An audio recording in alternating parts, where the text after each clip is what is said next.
Selam arkadaşlar. Selamlar. Ee, Çok kısa ayarlar yapacağım.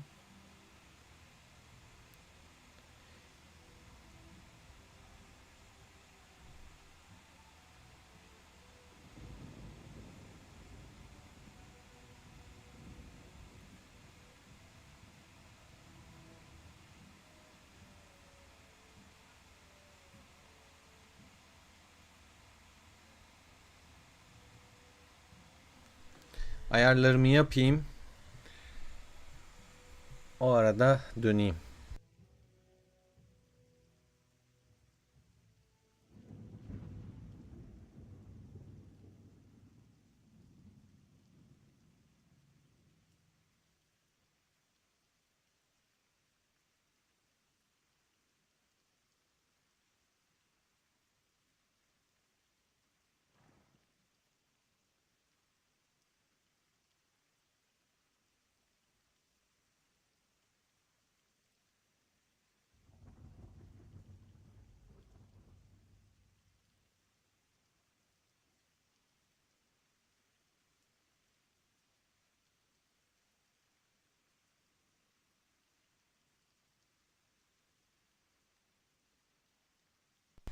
Ayarlamalarımı yapıyorum. Hem o sırada ancak insanlar toplaşır.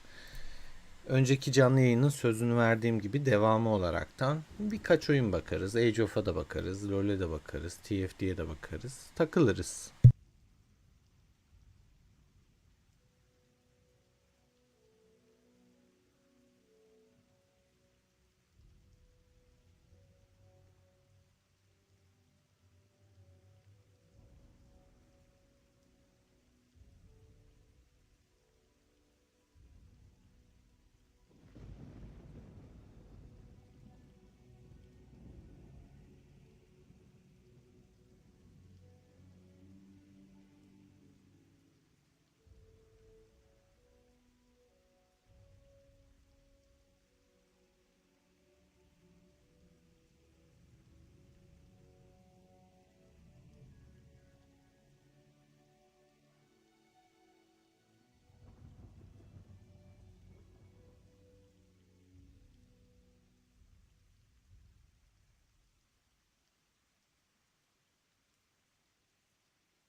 Ferit hoş geldin.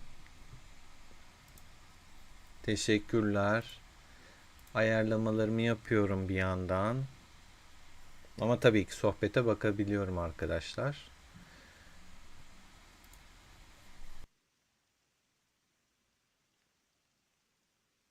Şöyle destek kısmını da açayım. Hedef koyalım. Süper chat.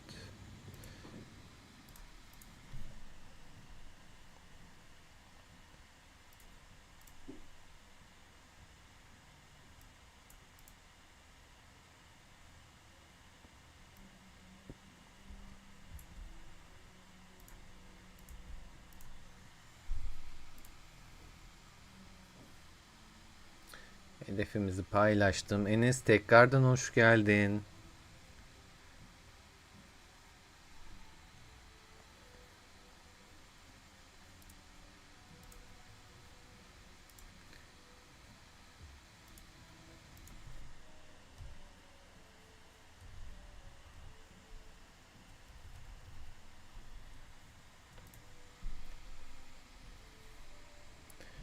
Evet.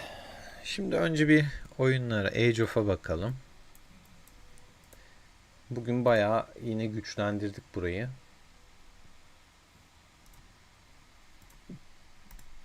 Ödül yine iade edilmiş. Şuna bir tane daha koyalım. Gün bitecek abi. Herkes vuruyor. Bir ödül alamadık bunda. Şuna da bir seferberlik açalım. Katılan olur mu? Bakalım. Şöyle genişten bakayım. Şurada 12. seviyede var. Challenge hesabını güçlendirmeye tam gaz devam. Ama bu krallık çok karışık abi. Hep sorun sorun sorun. İşte birleşme e, düşüncesi olmuş ama V37 birleşmemiş falan. Mesela ben de sonra dayanamadım, yazdım. Katılıyorum demiş.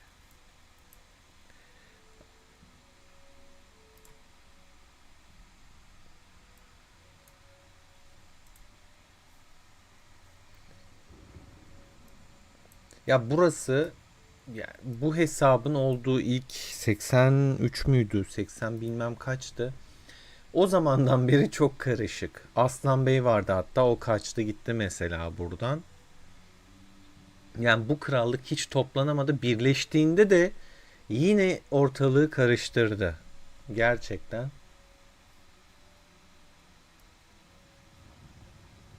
Burası göçte dağılacak. Zaten Türk de yok doğru düzgün burada.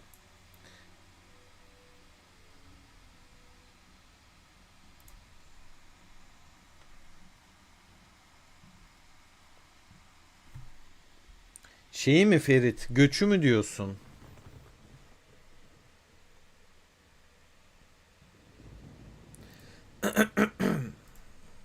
Göçü diyorsan gördüm.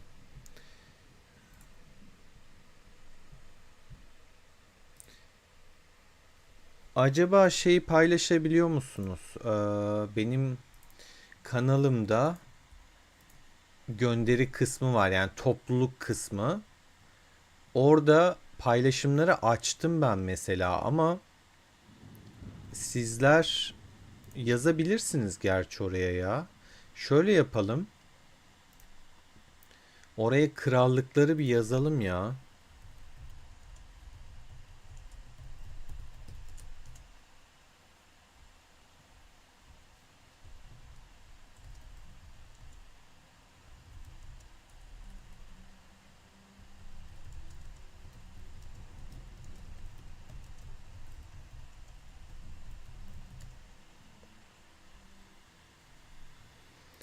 Bak orada bir başlık attım.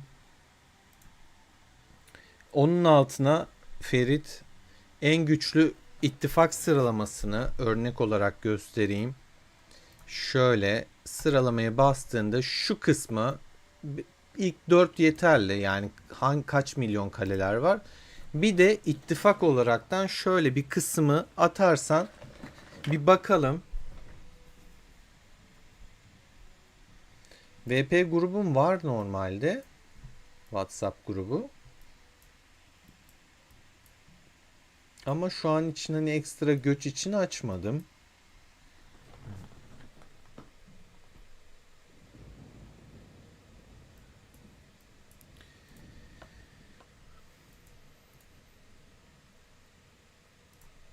Şöyle her şeyi yaptım galiba burada da.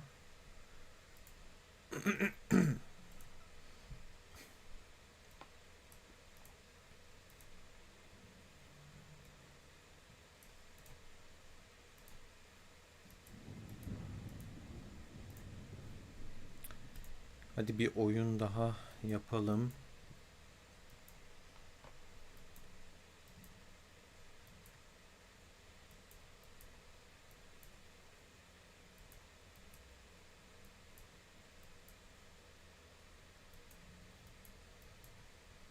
Seri bir şekilde kaça gideceğiz bakalım.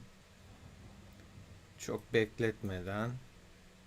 Abi direkt buraya atması kadar iğrenç bir şey olamaz. Neyse, çok sorun değil. Daha erken olduğu için yok edebilirim. Ama yani çok saçma attı. Kötü attı daha doğrusu, öyle söyleyeyim.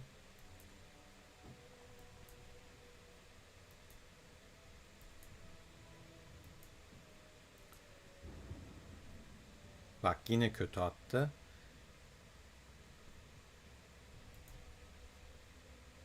Bunu atarsam oraya gidecek. Hop hop hop. Bunları indir.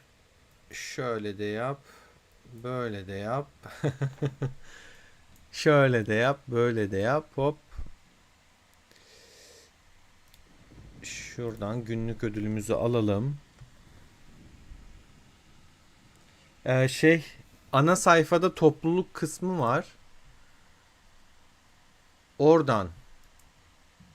Ya bak, attığı yere bak. Bu kadar 6 tane karo boş. Gitti bunu attı ya. Yani iğrenç. Bunu baştan sileceğim arkadaş. Uğraştırmasın beni.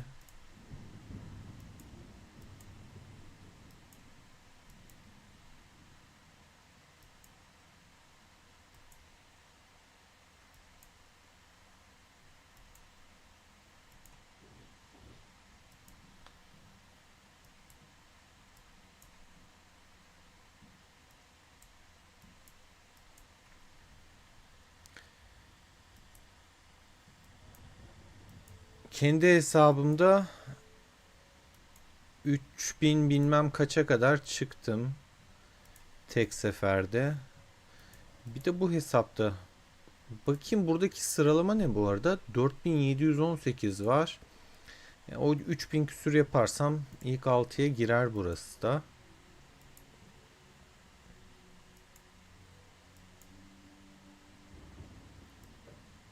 Şöyle yapacağım ki bunları birleştirebileyim. Şuraya bir 2'yi getirseydim süper olacaktı. 2 ortada çok kötü kaldı ama temizleyeceğiz orayı. Daha çok oyunun başında.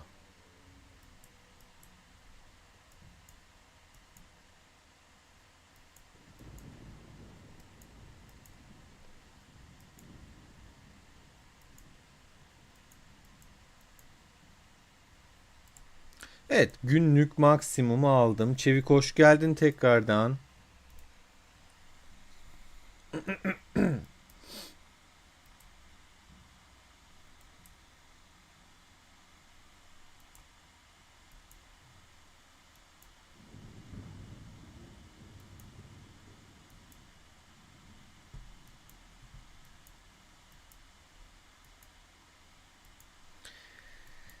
Sen soruyordun Çevik, bak.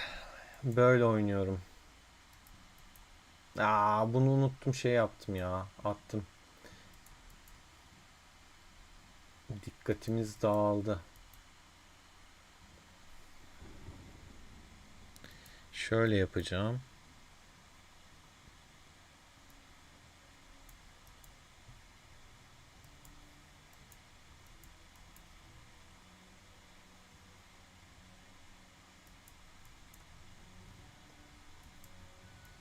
Buradaki küçük kalmasını sevmedim.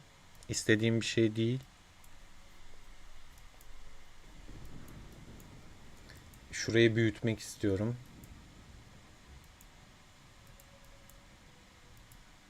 Şu an farkındaysanız o köşeye çalışıyorum. Üstüne 2 gelmesi kötü oldu. 8 olsa yine iyiydi de 2'yi büyütmek de gerçekten zaman alıyor ve zor.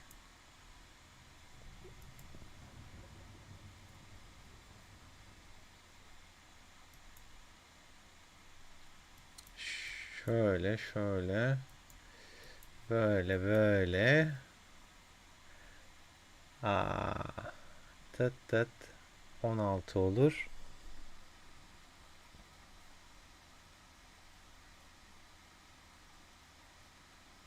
Niye o kadar ittifak değişiyorsunuz Ferit?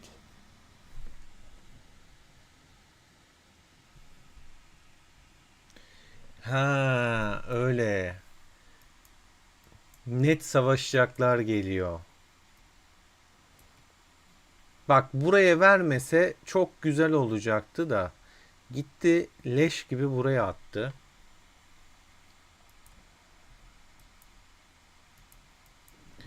Ama biz pes eder miyiz? Etmeyiz. Çözer miyiz? Çözeriz. Şu 32'yi şu başı yapacağım ya.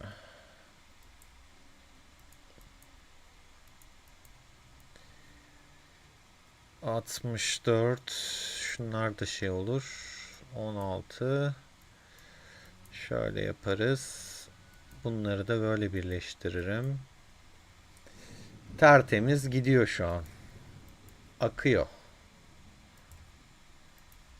1000 puana yaklaştık.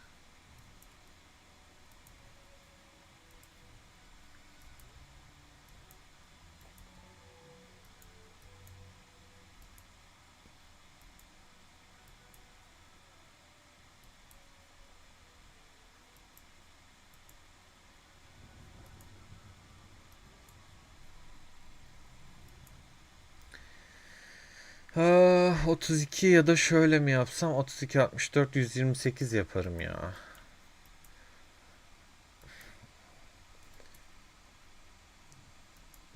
Tabii ben bakarak kafadan bir yandan hesaplıyorum arkadaşlar. Adımları ona göre atıyorum.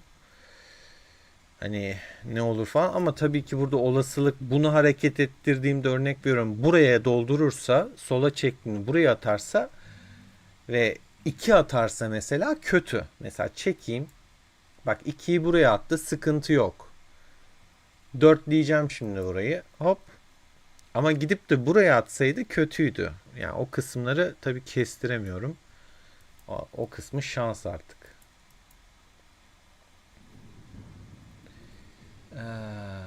16, 32. Bak 2 bu ortada çok kötü mesela.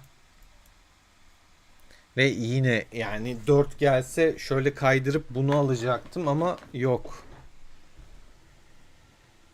Sezer hoş geldin.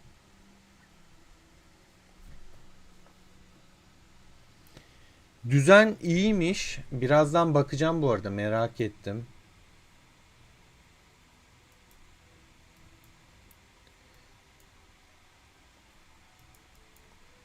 İkiler çok bozdu şu an beni.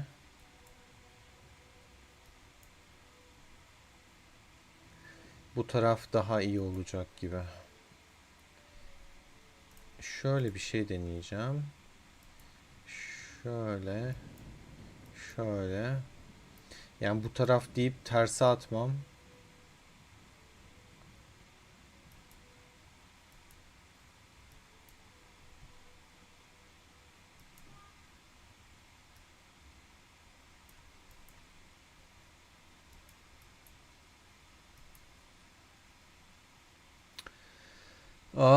Şunlardan kurtulsaydım, şu ortalar çok kötü kaldı. 4 4 8 16.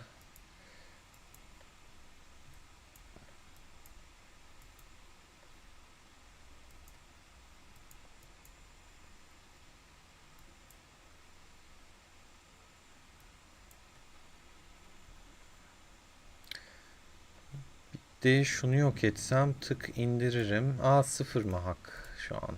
İyi, daha var. Ben diyorum hiç kullanmadım. Niye sıfır göründü? Şöyle yapacağım. Şöyle yapacağım.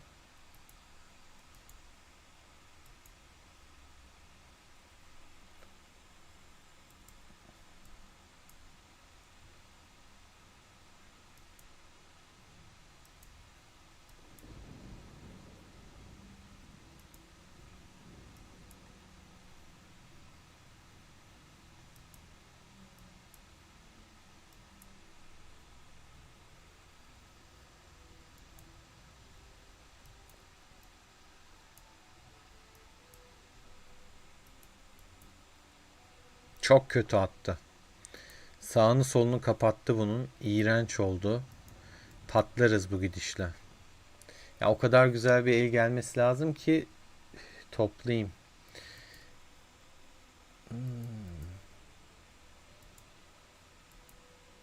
Tık tık tık alt alta mı yapsak? 64 böyle yapsam 3 2'ye kadar getiremem. Aşağıya gideceğiz.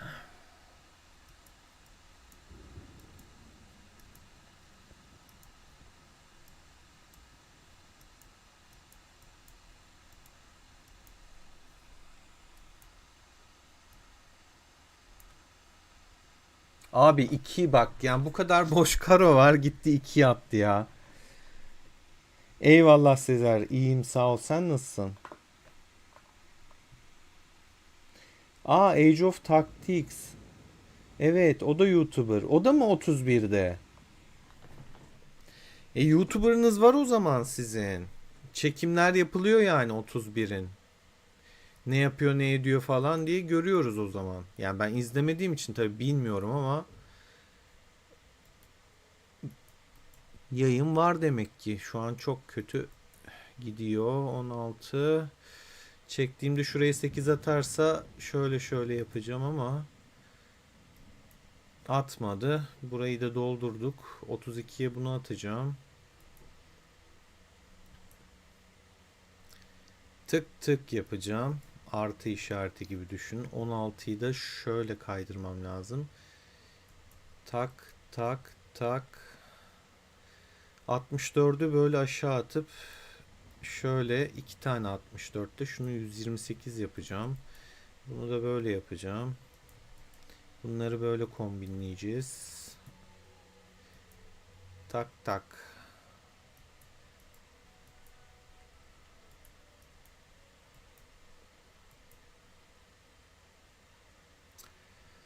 16'ları burada toplayayım ya. Ya da şunu 32 yapayım.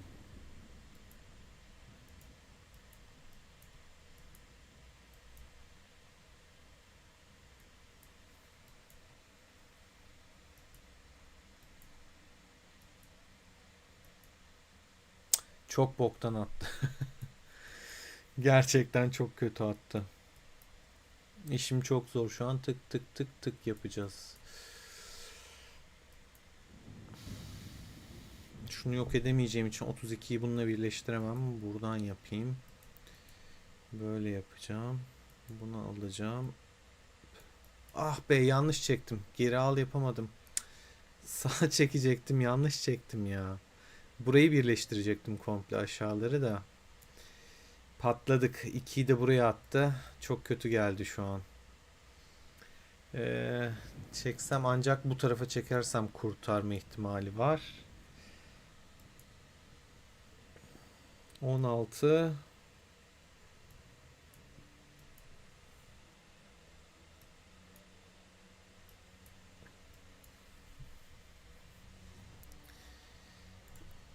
Bunda da 1500'e ulaştık şu an. Bakalım bakalım.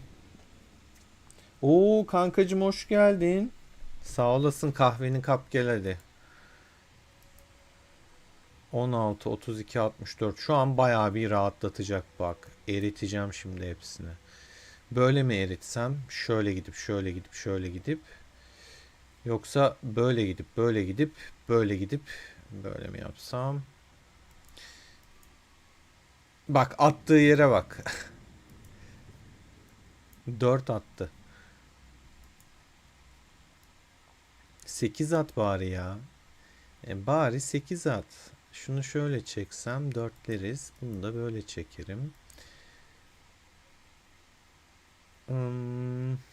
2'yi buraya indirsem. Şunları 32 yapsaydım iyiydi. Yani 16'ları şuraya yapsam. Çekeyim belki buraya gelir. Gelmedi. Kötü geldi. Çok kötü geldi. Tıt tıt tıt. Neyse toplayacağız şimdi yine. Şöyle 128'i buraya alacağım ki şuna yakın olsun. Ona ne kadar yakın olursa o kadar iyi benim için. Daha sonrasında çünkü birleştireceğim. Abi 2 atma atma lütfen 2 atma artık ya.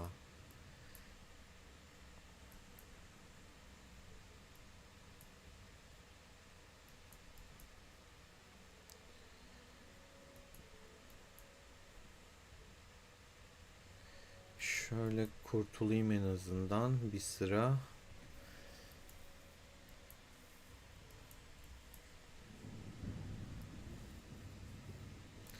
2.16 şöyle yapacağım. Bununla bunu yapayım ya. Ya da şöyle mi yapsam? Böyle yaparsam bunlar da birleşmiş olacak. 32 olacak burası. Ya böyle yapacağım. Şöyle de bunları yapmış olurum. Süper. Ama hala şu an çok zor. Kritik eşikteyim. Önce bunu atayım. Sonra böyle çekeyim. Aynen. 64, 120, 256 öyle yaparım. Evet. Güzel. 2 ne abi? 2 ne, gözünü seveyim ya. 2 nedir ya? 16, 32, 64, 128 yapalım şurayı da. Kafamız rahat etsin. Ya şu 2'den kurtulsam, aslında şuradan sili kullanıp bunu kullansam çıt çıt çıt burayı da 128 yaparım. Ee, ama daha erken, 1830 puandayım. Şu 2'den de kurtulmak istiyorum işin gerçeği. Şöyle çeksem şunlar da gelecek. İkiler kalacak. Buraya çıkartacak bence, bakalım. Yok, burada çıkarttı. Tutmadı. Şöyle yapayım, şöyle yapıp 32 yapsam bu 2'ye gitmiş olur.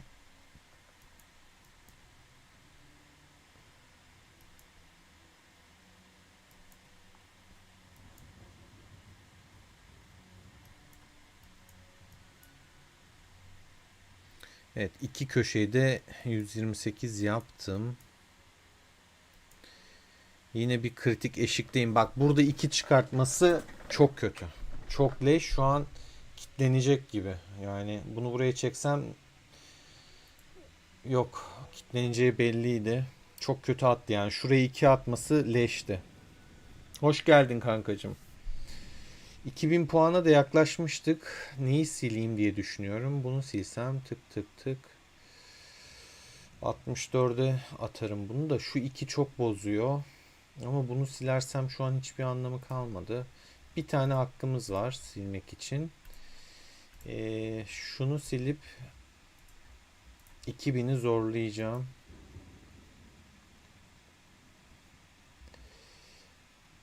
Bu başı açmak istiyorum aslında, 128. Neyse, şu başı açacağım.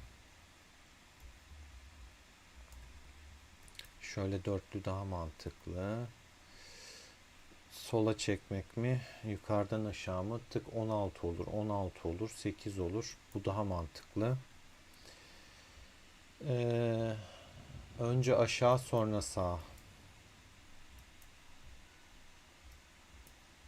Sesli düşünüyorum.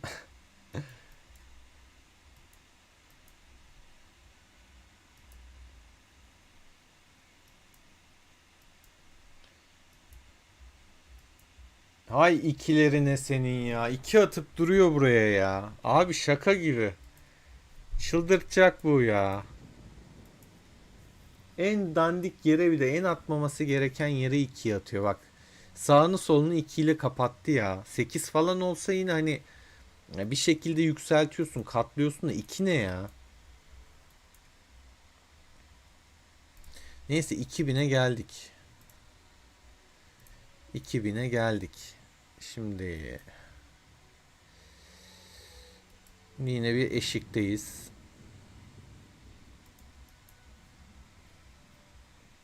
32'leri 64 yapacağım. Şurayı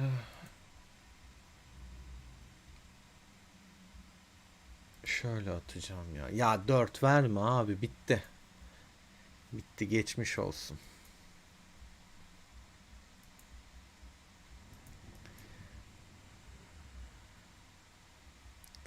Yani kitlenecek çok, ortalarda çok şey kaldı. 4 yaptım.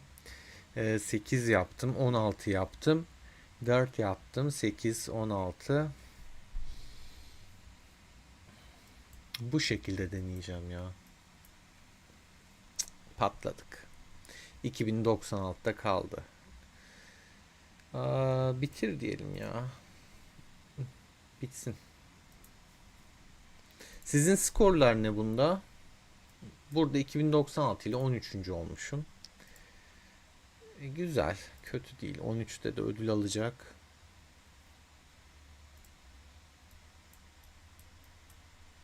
Şunu toplamaya göndereyim.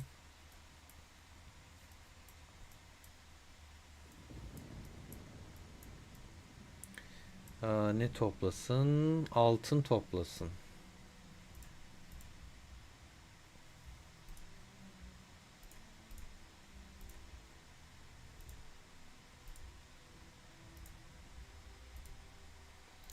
Evet, çark yapacağız arkadaşlar. Bir önceki yayında bahsettim. Burada Roland'a gitmek istiyorum. Şansına güvenen varsa bir atalım beşli. Var mı şansına güvenen?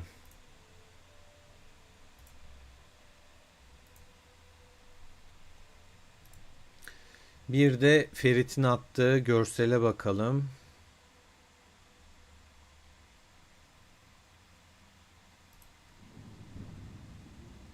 Nereye attın Ferit? Şeyde görmedim ben.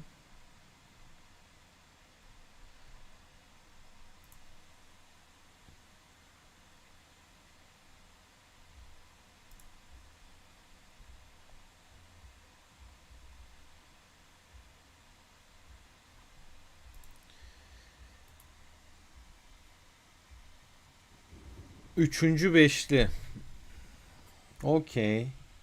O zaman ilk evrim için bir beşli atayım.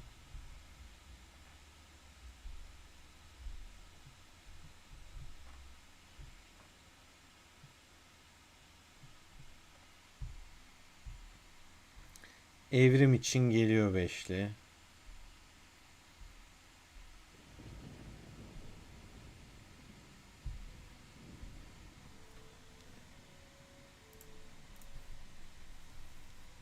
İki kafa temiz, güzel.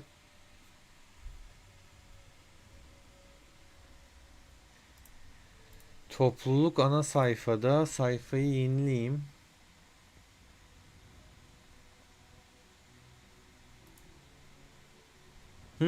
Şimdi gördüm. Ee, 70 Sages. Ama güçleri yok bunların görselde.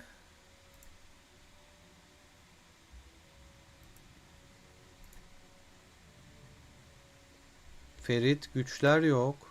Güçler çıkmamış. Outback de sizde. Onun birlikleri de güzeldi. Mehmet hoş geldin. Niye güçleri göremiyorum ya? Kırpılmış gibi çıkmış.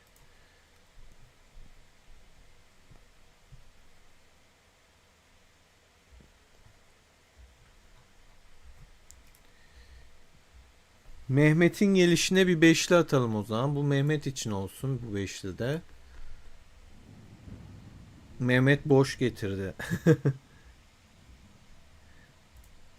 Tıklasam da açılmıyor ya. Güç görünmüyor. Kırpılmış şekilde Ferit.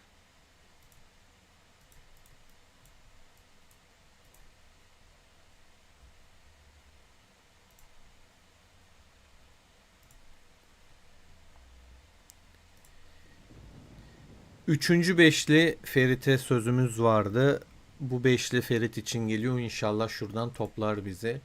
Bu hesap yatırımsız hesap çünkü. Her kafa çok değerli burada. Aha, dev canavar şeyi gelecek birazdan.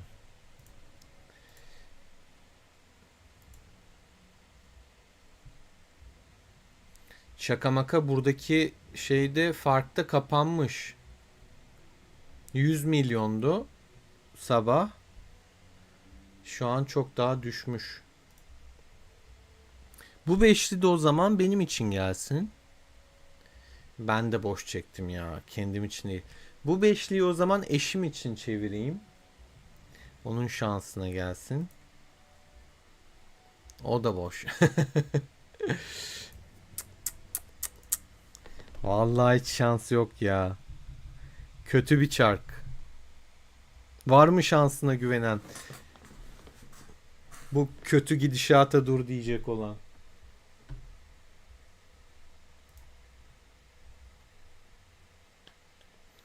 Ersen hoş geldin. Aynen daha yarım saat var. 10'da başlayacak. 27 dakika var şu an. Unutmamak için bir hafızama yazdım.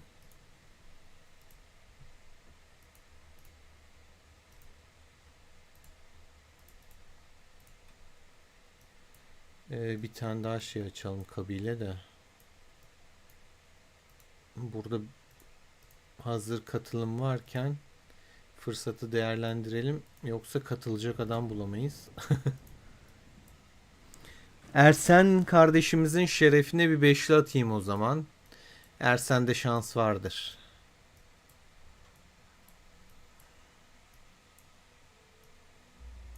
Önce bir içtima açayım.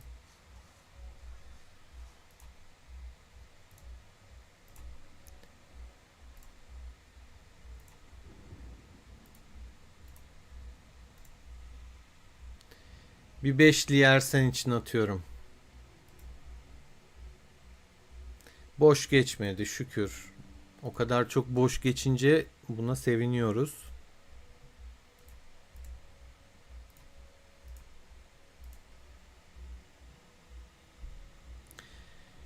Kafasız bırakmadın bizi. Teşekkürler.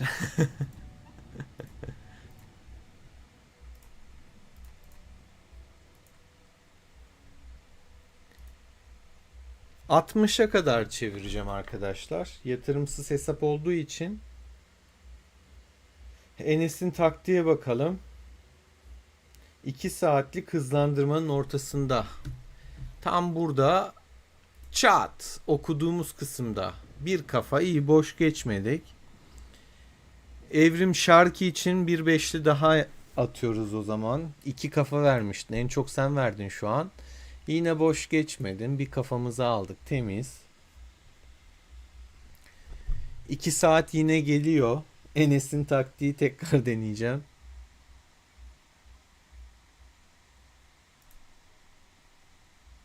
İki kafayı daha kaptık.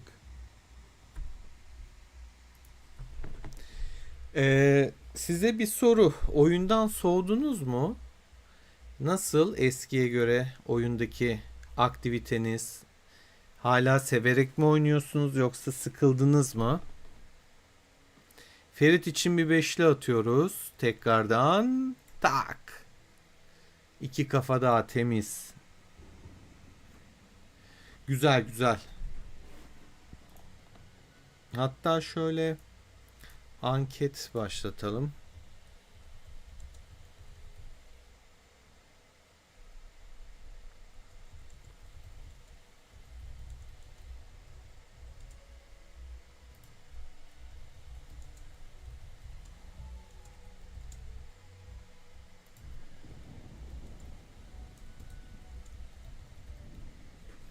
Evet, anketi başlattım. Oradan düşüncenizi paylaşabilirsiniz.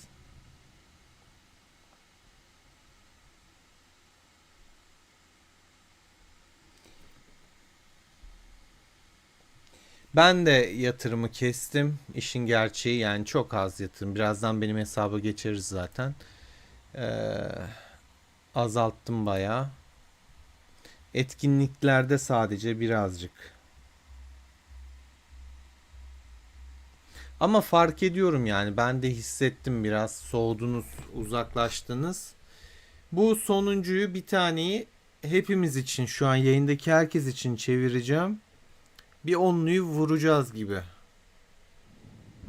Güzel, kafasız geçmedik. Güzel arkadaşlar, temiz.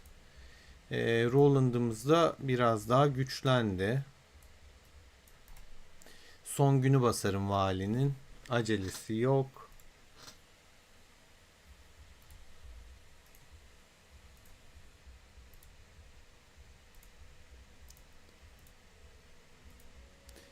Burada en son şeyi ne yaptım? Fetih kısmını.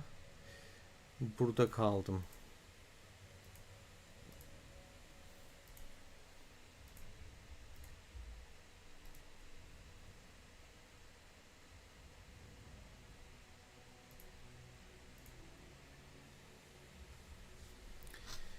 Şunu da biraz ilerleteyim.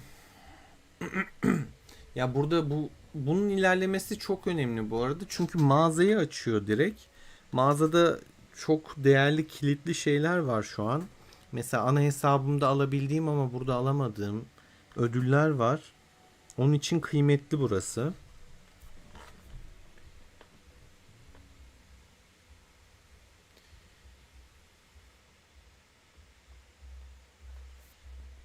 Evet ya, fark ettim. Yani eski tadını vermiyor gibi birçok şey, ama sanki böyle göçle beraber daha doğru krallıklarda keyif alınabilir gibime geliyor. Yani göçle bir deneyeceğim ben onu. Denk krallıklar olduğunda hani karşı taraf da seninle aynı güç ya da az gelişmiş ya da kraken yoksa, e, kafa kafaya savaş olursa bence keyifli olabilir gibime geliyor. Oyunun başlarına sanki döneriz. Güzel bir savaş geçiririz. Aktiflikte düzgün olursa bilemiyorum ya. Sanki iyi olabilir.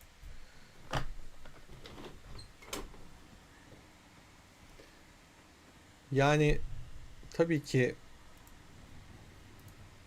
birçok Kraken'de bıraktığı için aslında Kraken hesaplarında da şu an oyuncular da, böyle Kraken'leri oynayanlar da çok iyi değiller. Onu da fark ettim. Öyle en başında oynayan ilk Krakenler gibi hareket edemiyorlar.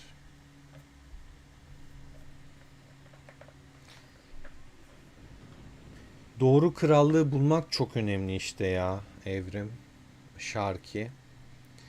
Yani o krallığı bulmamız şart. O yüzden topluluk kısmında gönderi paylaşın. Açtım. Herkes paylaşabiliyor.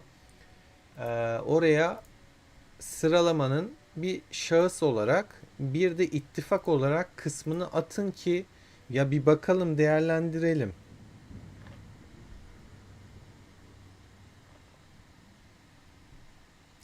Evet, 11 ile eşleşmeniz biraz saçma olmuş. Bakayım sıralamasına 11'in.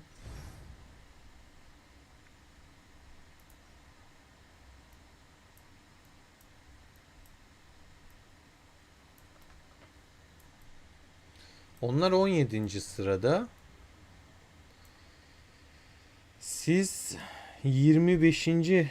sıra. Yok, 31 nerede?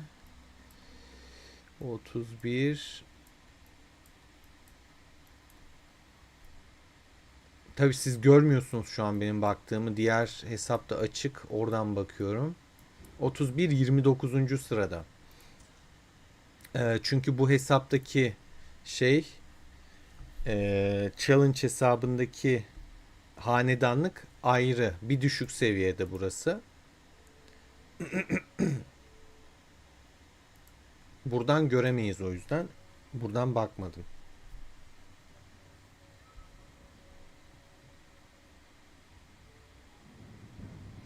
Ersen, sen hangisini buldun?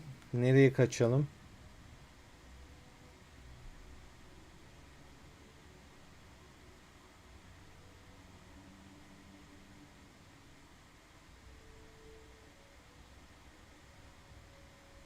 Aynen ya. Vallahi gidip çiçek gibi yaşamak var yani. Hani yemin ederim onu düşünüyorum abi. Şimdi mesela şu an bu challenge hesabının olduğu yere bak. Ben burada olsam çiçek gibi. Rakibe bakıyorum. Rakibi de çiçek gibi. Yani demek ki bilmiyorum, olur. Şimdi mesela bizde de 17'de 3 ile eşleşiyor. 3 bizim dengemiz değil. Adamlara yazık. Yani orada da keyif alamıyorsun 17'de de. Ya çok zayıfla eşleştiriyor ya da aşırı güçlüyle eşleştiriyor. Ondan sonra tadı kalmıyor zaten.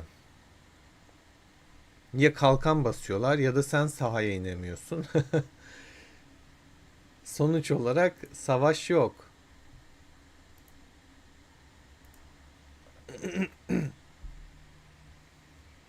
Ya bir de şey sıkıntı.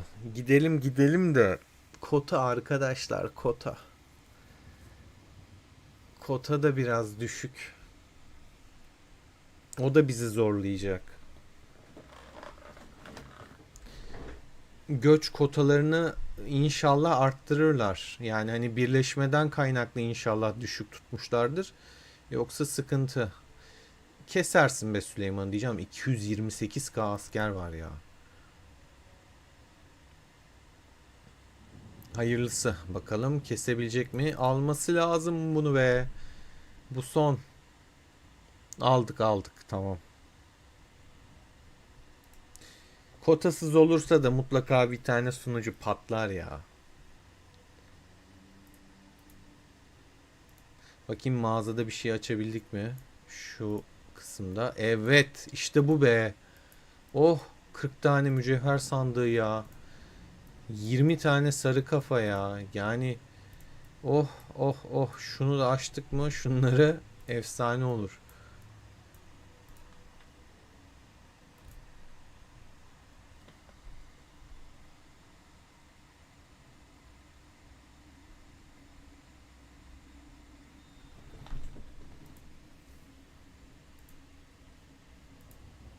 Güzel katılım olmuş kabileye de. Limiti de doldurduk. Süper. Bunu da doldurduk. Temiz.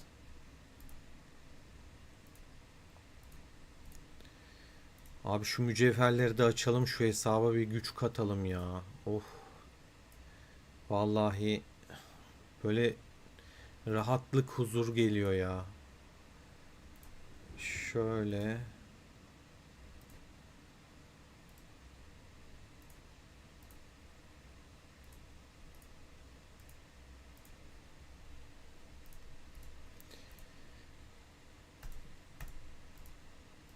Göçte net gideceğiz ya. Ben onu söyleyeyim de, yani hani burada 17'de durmak zor. Bu hesap burada kalabilir. Burası bunun dengine göre zaten güzel gidiyor burada. Şöyle hatırlatayım bilmeyenler için. Burada arkadaşlar 3 tane 200 milyon var. Biri zaten oyunu bıraktı. Keşke hesabını verseydi. Ortalığı karıştıran biriydi bu çok önceden. Onun dışında gördüğünüz gibi hep böyle zayıf kaleler.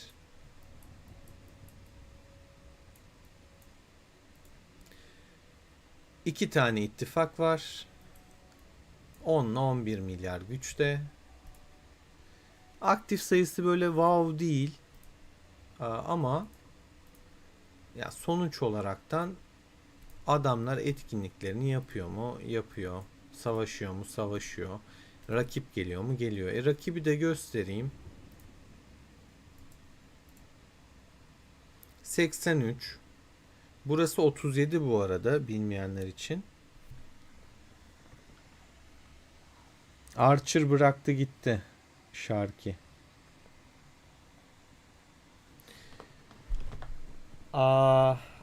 83, bak kafa kafaya. Demek ki 83'te bir bu kadar. Orada da var aktif. Ama sıralamayı göstereceğim size. Her şeyin güç olmadığını, böyle aktiflik konuşturan etkinliklerde bak. 165 Enver Paşa birinci. Orada 200 milyonlar vardı, 180 vardı, 170 vardı. Burada birinci 165 ile başlıyor. Burası da Yusuf'un mu acaba? Bak 100 milyon kalesi de çok az. Diğerine göre. Diğerinde 60 tane 100 milyon üzeri kale vardı. Burada 32'de bitiyor. İki ittifak 10 ile 9 milyar.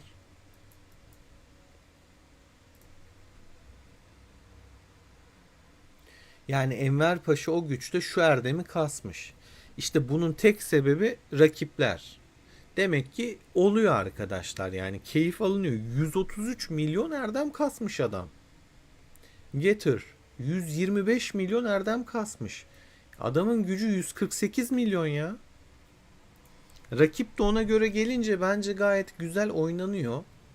Adamın bak ana kompu belli. Main'i bu. 45 milyon. İkinci komp 42 milyon. Süvari kasmamış. Okçuyu boş ver ya. Kassan da ne, kasmasan da ne. Baktığında yüzükleri 30, 20, 30 yapmış.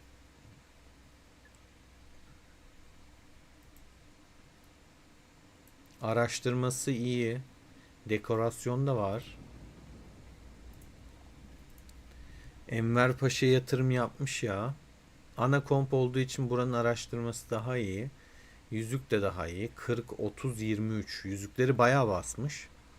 Confucius'u beşlememiş ama daha. Beşleyince bu komp daha da bir patlayacak. Gücüne göre 165'e göre bu arada 2 iyi yani. Gerçekten iyi. Yüzüklere çok yatırım yapmış. Mantıklı.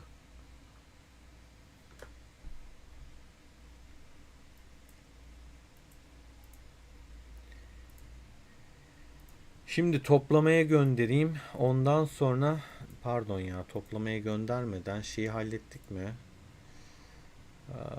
Evet, 35 tane hakkım var. O zaman şöyle yapacağız. İkisine aynı anda yine bakamam bu yaratık kesme olayında. Bunu ışınlamayacağım. Bu burada kalsın. Toplama yapsın ya. Buna dokunmayacağım. Kaynak noktası yok diyor ya.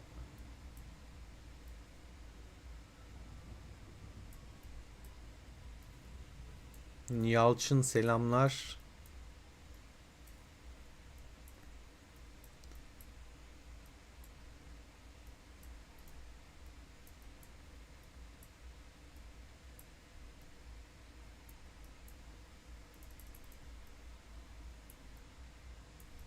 Bir 6. seviye farm bulamadım ya.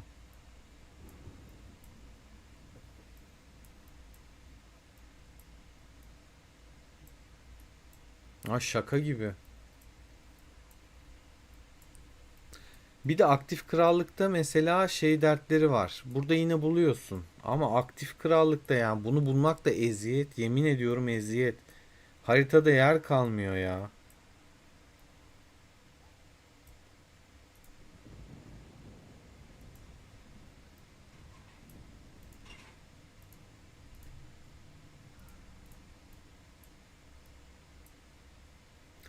Altın da lazım aslında. Zaten Mulan gelecek. Mulan'ı yaparım.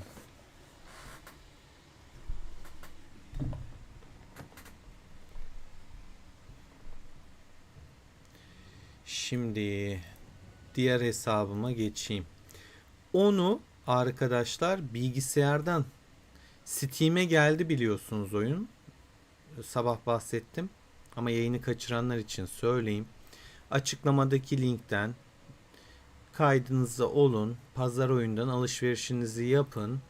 Tertemiz uygun fiyata doruklarınızı kapın. Şimdi ana hesabımızı bir açalım. Onun görüntüsünü size yansıtayım. Şöyle. Güzel. Escape tuşu mesela burayı açıyor. 2, 3, 4, 5, 1 kontrol edebiliyorsun. M mesajları açıyor. G işte birliklerin. Space harita kalene gidiyorsun. İşte H ile kahramanları açıyorsun. J ile birlikleri açıyorsun. U ile ittifakı açıyorsun. Ya ben beğendim. Grafikler falan çok iyi ve diğer arayüzlere göre aşırı hızlı. Yani onda mesela haritayı yakınlaştırma, uzaklaştırma bile çok böyle pıt pıt pıt pıt basarken şuraya bak. Hiç donma takılma yok ya. Seri yani, gerçekten seri.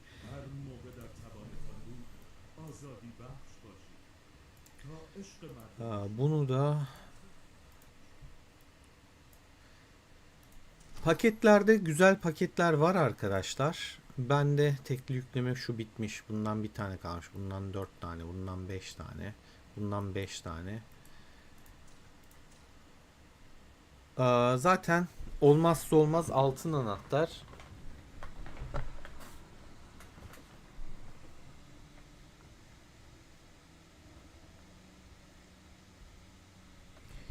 Aynen Ersen. Katılıyorum sana. Yani gidersek tek zarar edeceğimiz şeyi söyleyeyim. İttifakta hediye arkadaşlar. Hediye 300 olmaz da günde 100 tane olur. Ama ne önemi var? Sen zaten o ittifak şeyinden alacağını Doruk'tan kafaya oynayarak alacaksın. Her gün, her gece. Buradan alıyorsun. Arena gümüşünü daha iyi alıyorsun.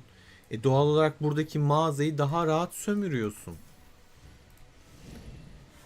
Şu kaliteli altını bulmak çok zor. Yani sen şimdi Doruk'ta kafaya oynayıp da iyi noktalara geldiğinde arena gümüşü falan iyi ödüller bunlar. Ya baksana Erdem bile kasamıyorum. 7. seviyede kalmışım. Etkinliklerde daha çok puan kasacaksın. Ha, benim tek derdim şu. e, Karışık olan bir krallığa gitmemek. İşte mesela 37. Diğer hesap yani. Çok karışık. Orada gelişmek zor oluyor. Çünkü bir bütünlük yok. Bütünlük olmadığı için 37 mesela zor. Vahim.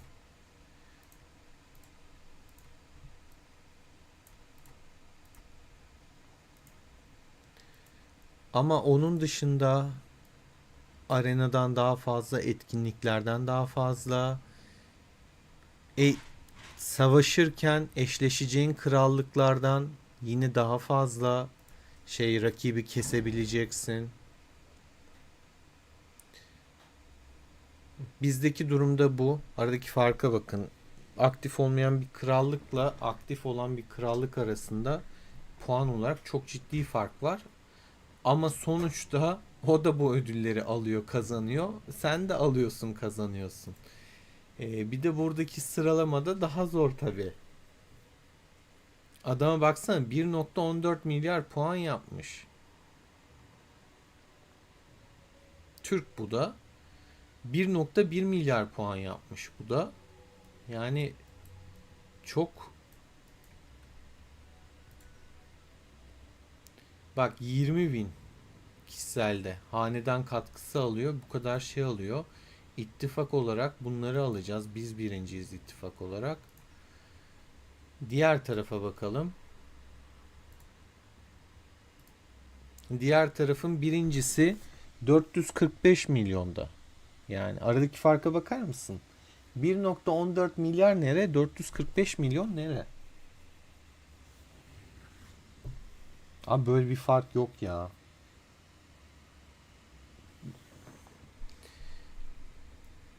Bu da bu ödülü alacak. Değişen bir şey yok. Yani kafa kafaya eğlenceli. Rakibi de belli. Güçleri. Bir de buraya bak. Aradaki farka. Zaten buradaki era da farklı arkadaşlar. Bu hanedan sabah göstermiştim. Burası daha farklı bakın. Bir gelişmemiş. Yıldız Hanedanı'nda bunlar, pardon, Şafak Hanedanı'nda biz Tanyeri Hanedanı'ndayız. Ee, Zayıf krallığa gidersek örnek veriyorum. Şafak Hanedanı'nda daha denklerle de oynayabiliyorsun.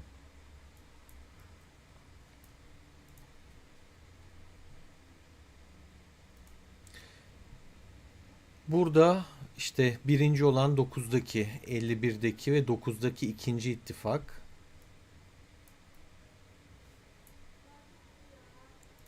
Kişiselde yine farklı. Diğer tarafa baktığımızda ise çok daha farklı. Burası Tanyeri Hanedanı arkadaşlar. Buranın da bir üstü olacak bu sezon bitince. Yarışmacı hanedan. Tabi herkes geçemeyecek. Ama belli başlı kaleler yani eralar yine geçecek. Buradaki birinci 91, ikinci 19, 388 görünüyor. 11. ittifak yani eranın ittifakı birinci sırada. 10. krallığın ittifakı ikinci sırada. Biz beşinci sıradaymışız. 91 altıncı sırada. Ama krallık olarak birinci onlar. Burası ittifak sadece. Bizim PHX'i arıyorum. Şu mu? Değil. Aha burada 23. sırada. Onlar biraz geri kalmış. 23. Yani daha yüksek puan yaparlar diye düşünüyorum. Biraz asılmaları lazım. Zaten puan farkları böyle çok az bir şey oynadığında bile sıralı bayağı değişiyor. Yani şuradaki farka bak. 900. Burada kişiselde Pro Killer Junior birinci.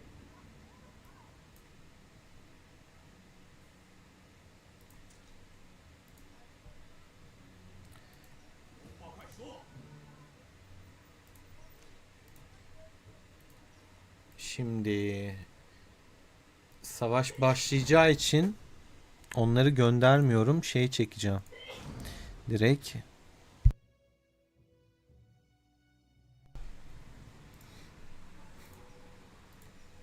On. Bir gidelim bakalım. Üçüncü krallığın. Sabah da gittim. Ama gittiğimi saymadı. Şu görevi tamamlamadı. Bu saatte de bizim krallıkta. Yani saçma.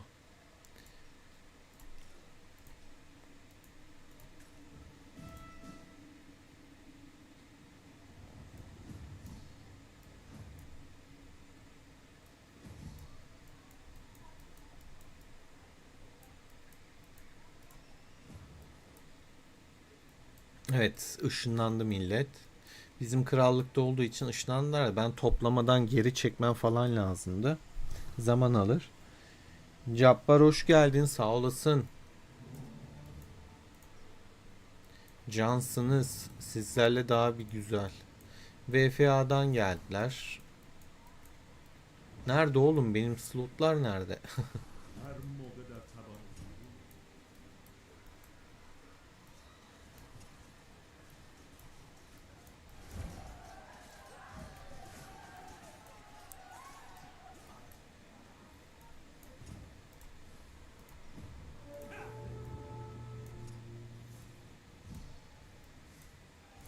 Aa, Jadem de burada.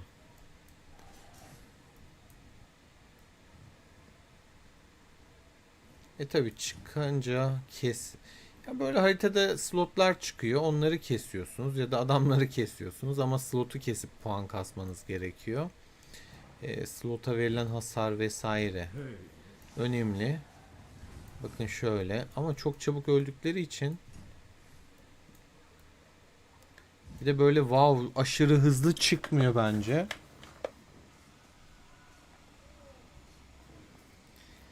Motivation hoş geldin. Free maalesef ya tutunulmaz. Ama şöyle tutunursun. Zayıf krallıkta tutunabilirsin. Yani artık zayıf krallıklar görünüyor. Orada tutunabilirsin. Süvariye süvari.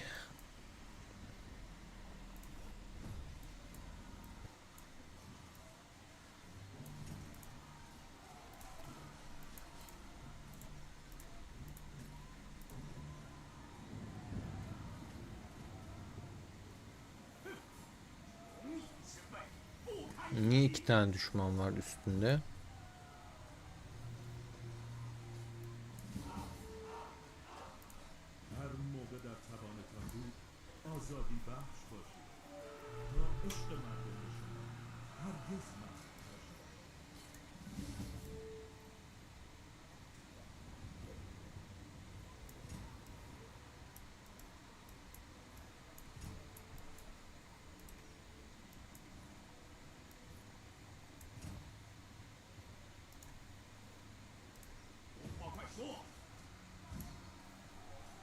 Gidene kadar ölecek bile.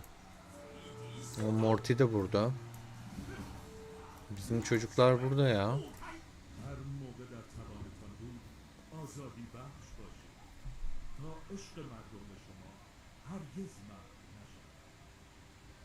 Of of of Cabbar. Vallahi öyle ya. Yani biraz şey bir oyun. İstiyor yani istiyor yiyici.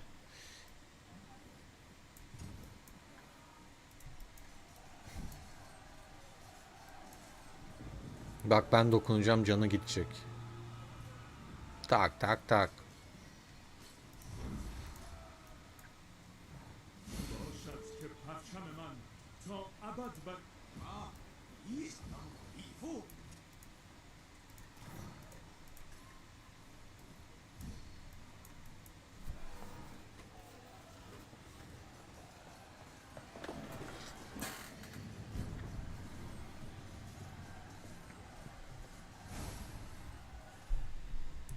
İşte sen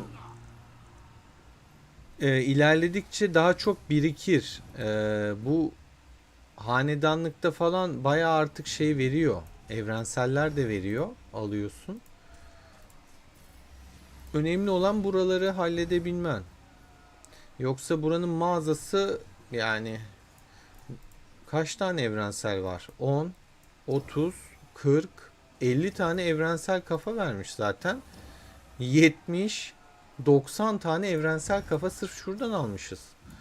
Yani alınabilir. Bedava orası.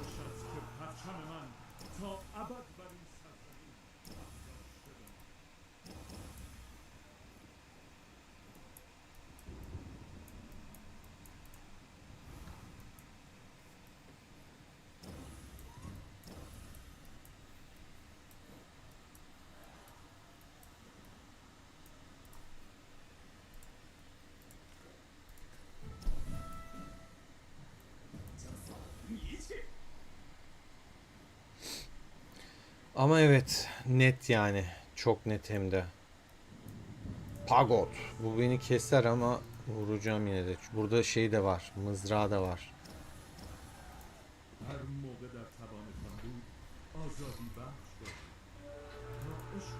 Üç kişi oldu. Niye 3 tane? Zaten counter'da bir de bu gelmiş.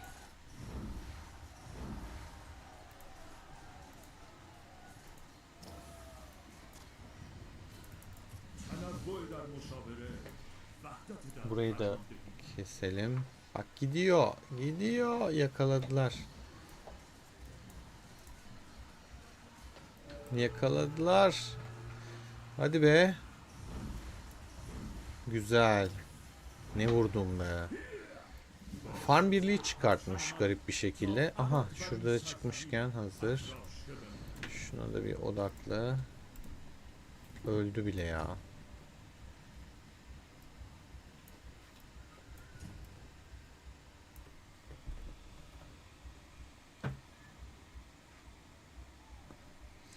Artık Tayvan'da da bitti galiba o iş. Bu kadar sansasyon uyanınca zaten adamlar da yetiştiği için daha fazla şey yapmalarının anlamı da yok bence. Öyle paket göndermelerinin.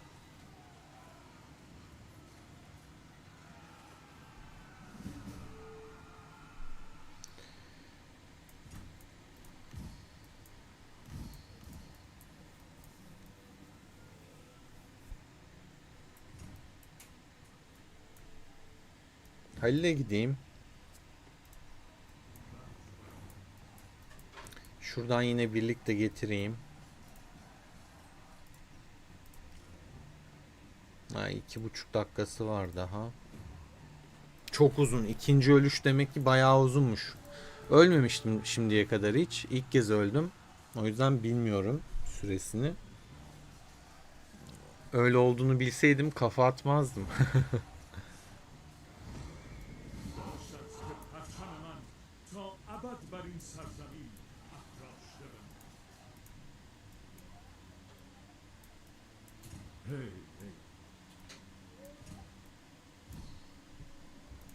Şöyle mesajlara baktığımızda 1700 T8 444 2600 7900 burada çok işte o şey Lubum'la. Ay Lubu demişim. Evet Lubu doğru. Onunla yaptım. Burada da aynısı. Süvariden counter yiyince. Yüzükleri de iyi bu arada.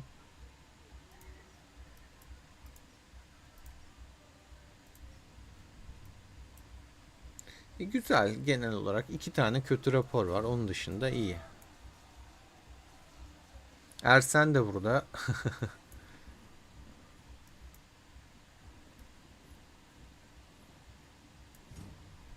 Şuna bak.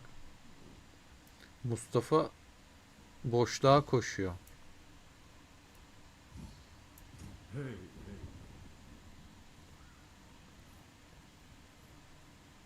هر موقع در توانتان بود آزادی بخش باشید تا عشق مردم شما Evet. هرگز مردم نشود.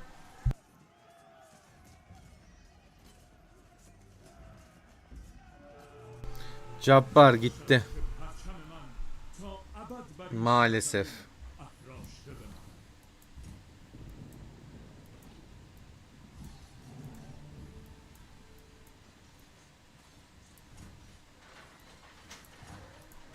Yani oldu o kadar.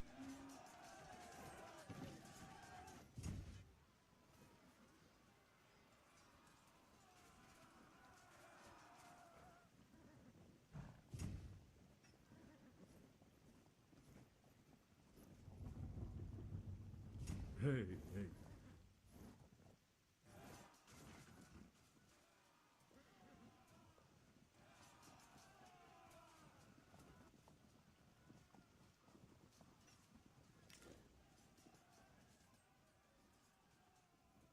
Süvarim mi kalmadı? Bu ne? 150K diyor.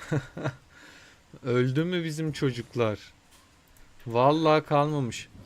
Bahsetmiştim ya, geçen sinirlenip sıfırladım. Yani durum kötü.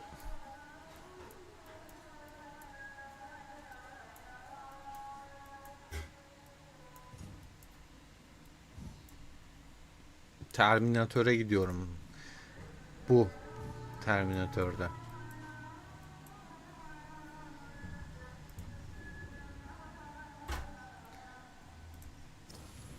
Şu hastaneyi bir halledeyim.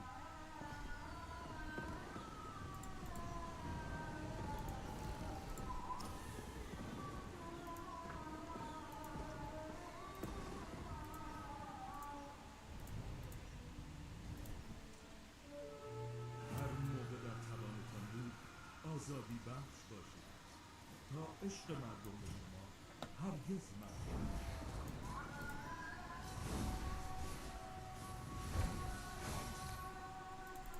پیروزی از آن ماست.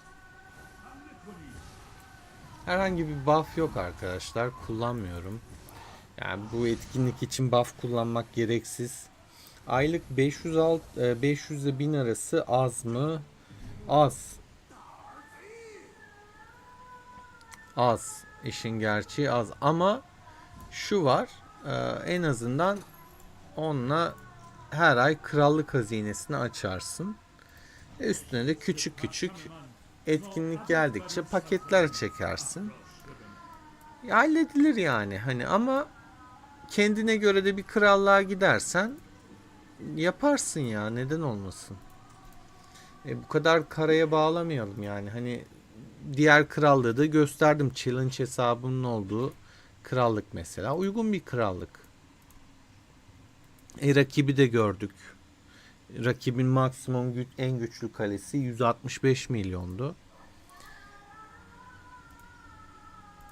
Yani böyle çok karalar bağlamaya bence gerek yok.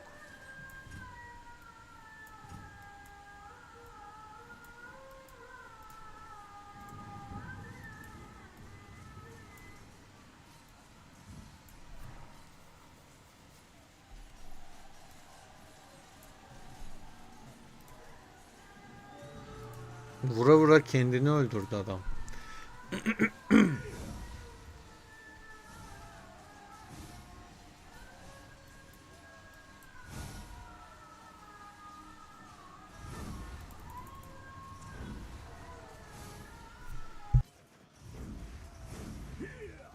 به خاطر این تکه زمینی که پوشاننده استخوان‌هایم Ama gerçekten aslında hani baktığında 500 ile 1000 lirayla kendine dışarıdan et dürüm alırsın ancak yani. Kaç kere yiyeceksin? Bunda bir aydan bahsediyorsun, 30 günlük. Düşük bir meblağ yani. Şu an Türkiye ekonomisine de bakınca düşük. Burada 3160 puan yapmışım arkadaşlar. 3160 puanla 23. sıradayım.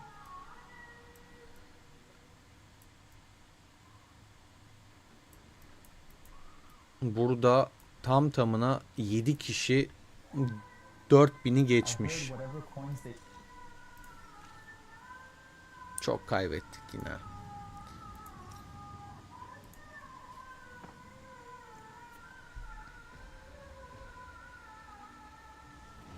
İki sezon götürmez ya. Derek çok kötü çünkü. Ama sende de hiç mi çark komutanı falan yok? O ne öyle Joseph'in, Hammurabi, Derek? Bir çark komutanı yap en azından yani. Bir tane seç yap şu çark komutanlarından.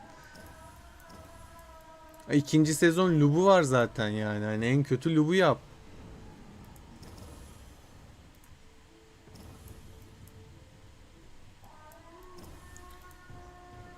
Abi yok, asker yok ya. Kendimi sıfırlamasam iyiydi.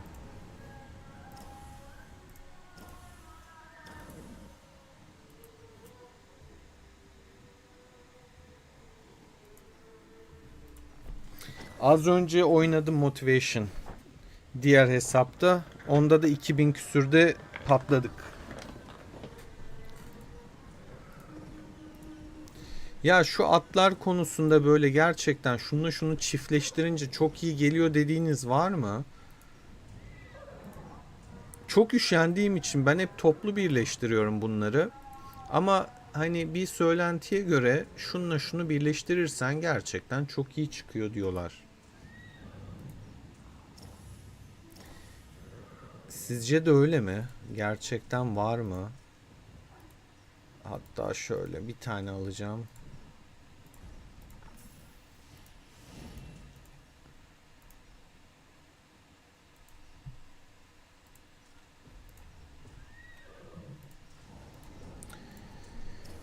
Şimdi süvari atlarını bir çiftleştirelim toplu. 280 tane at var. Bunları oturup çiftleştirmek lazım.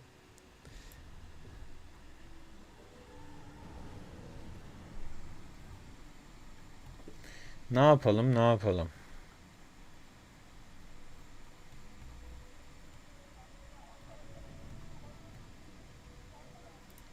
Bu ne? İyileştirici, korumacı var.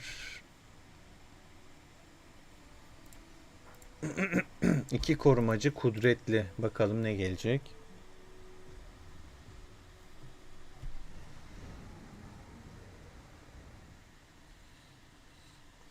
İmparatorluk parasını nereye harcıyorsun? Motivation.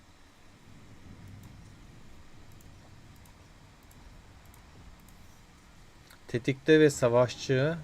Atların türleri de farklıydı. Bozkır çıktı. Bilmem neyle bilmem neyi birleştirince hep aynı özellik geliyordu bir ara ya.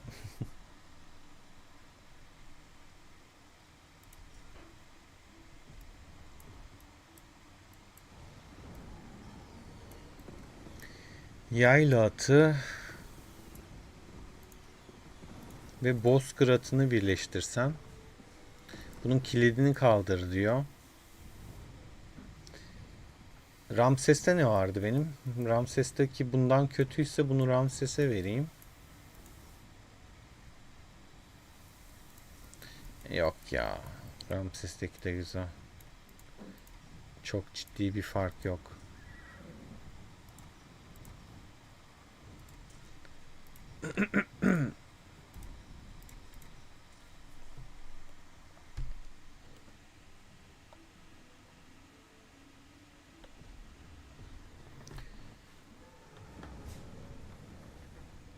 Yani çark komutanlarında işine yarayacak komutanlar var.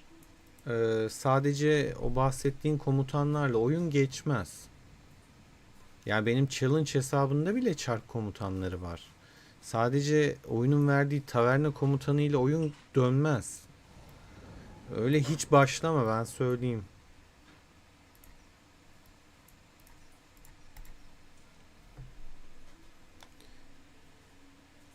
Güçlü olanlar zaten çark komutanlarıyla vali komutanları. Hadi valiyi alamayabilirsin. Ama çark komutanının için en azından birikim yapman lazım.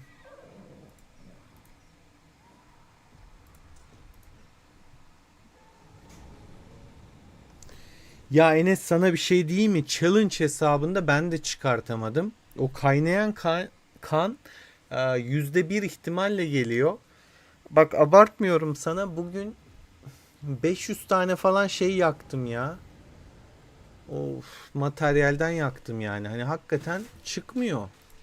Uyuz oldum. Bu hesabımda var, ana hesapta, ama challenge hesabında çıkartamadım onu. Gelmiyor bir türlü. Şöyle bilmeyenler için göstereyim arkadaşlar. Kaynayan kan. Bu özellik arkadaşlar, kaynayan kan. Bu %1 ihtimalle geliyor. %1 ihtimalle geldiği için ya gerçekten çok zor. Ben çıkartamadım işte diğer hesapta. Şunu da güçlendireyim. Bunu da fulllemişim teçhizatları. Bunu da full. Bunu fullleyelim. Alınan hasar mı? Beceri hasar mı? Hasar azaltma olsun. Bak challenge hesabında abartmıyorum. Çılgınlar gibi yaktım. Biri mi kesiyor lan? Bu niye şey oldu? Düşman geldi kesin şey yapıyor. Aynen bak. Kendi daha çok kaybetmiş bir de. Kendi daha çok kaybetmiş ama asker sayısı çok az olduğu için yani şaka gibi ya. Gelmiş vurmuş bize Tomiç'i. Mesela bak abi, kafa kafaya 31 milyon 41 milyon, yani hani ne güzel eşleştirme, gayet oynanıyor mu oynanıyor. Ama tabii ki motivation öyle free komutanlarla da değil. Bak burada da Kiros var, Lubu var, Roland az önce açtık. Mulan'ı var bunun. Fatih Sultan Mehmet var 3 seviye. Atilla var. Atillacım yavrum 3 olamadı. Kiros'la Vlad da 3 değil. Burada birer buçuk. Ama götürüyor mu? Götürüyor. Burası için iyi.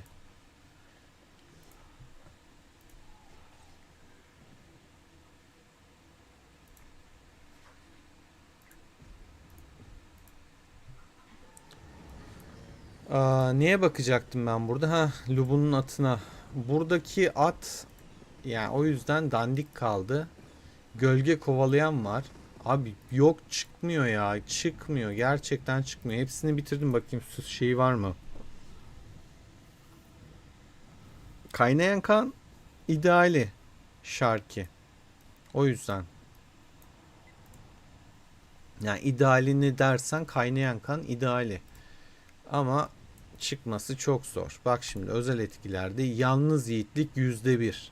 Kaynayan kan %1. Seferberlik %1. Zincir katili %1. Bunlar 12, 12. 21 falan da var mıydı? 12'ler. Yani bunları tutturmanız daha kolay. Özellik olarak da daha dandik. Ama direniş birçok şeyde kullanılıyor.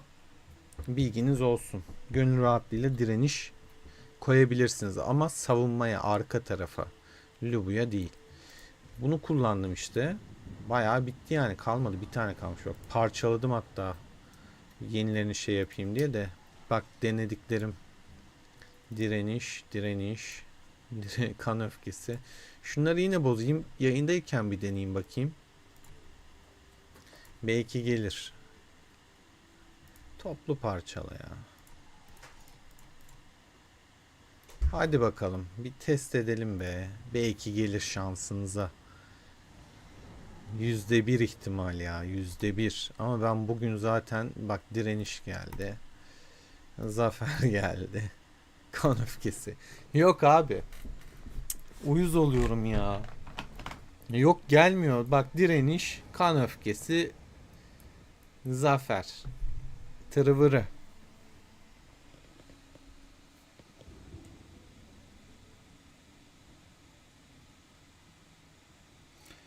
Çıkmayınca çıkmıyor Enes. Bak sen de benim hatırlattığın sabahki kanayan yaramı aklıma geldi, üzüldüm. Bak yine çıkmadı yani. Çok da yaktım yani. Çıkanları da bozdum, yaptım ama biliyorsunuz bozunca %50 iade ediyor. O yüzden aynı sayıda sürekli döndüremiyorsunuz. Bir yerde bitiyor. Bu kadar detaylı anlatıyorum. Yeni başlayan izleyiciler de olduğu için oyuna detaylarını bilsinler diye anlatıyorum.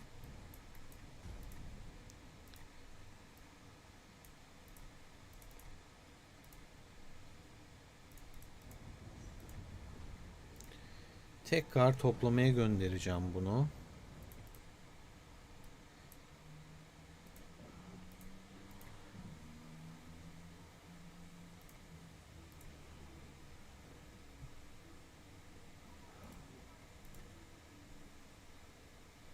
Hep yarım yamalak ya. Hepsi yarım.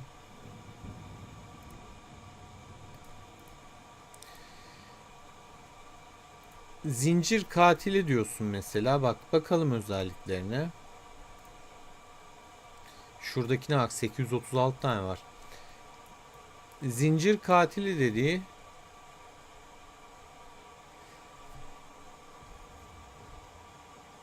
bu daha çok, bunu örnek veriyorum, Lubu'ya taktın. Lubu ikinci vuruş yeteneklerini kullandı. Daha sonra sıradaki kahramanın beceri hasarını arttırıyor. Yani Lubu'nun arttırmıyor bu. Ama kaynayan kanda binekli kahraman yani Lubu kritik vuruş hasarı verdikten sonra birliğindeki birimleri yeniliyor. Ve kahramanın ikincil vuruş beceri hasarını da 3 saniye boyunca arttırıyor.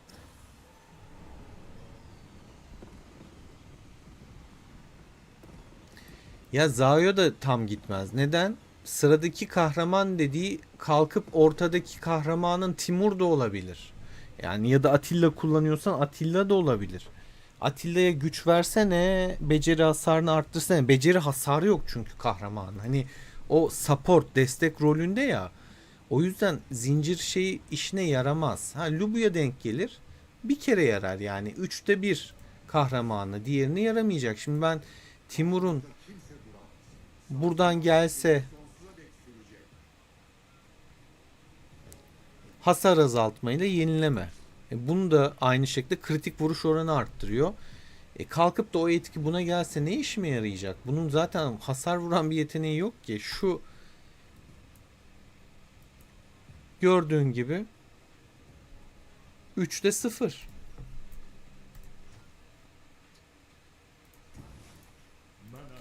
Bunda da Kiros'ta da şunu da bir kırmızıya atamadım ya. Bugün bunu da denedim. Bu da bir türlü kırmızıya gitmedi. Bütün şeyleri de bitirdi. İkincil vuruş.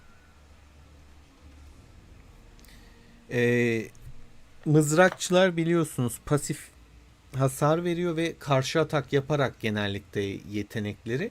Karşı saldırı hasarı verdiğinde %65 ihtimalle hedefe ek hasar veriyor ve ciddi bir hasar. %90.6 kudret hasarı veriyor.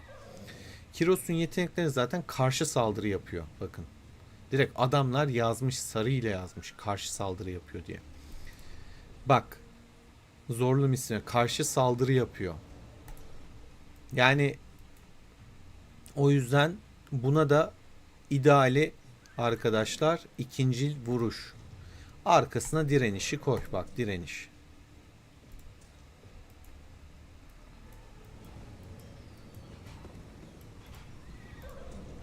Direniş.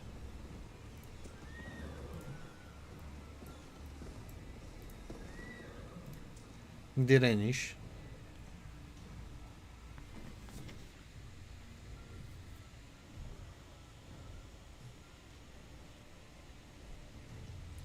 Aynen. Kaynayan kan direniş direniş olacak.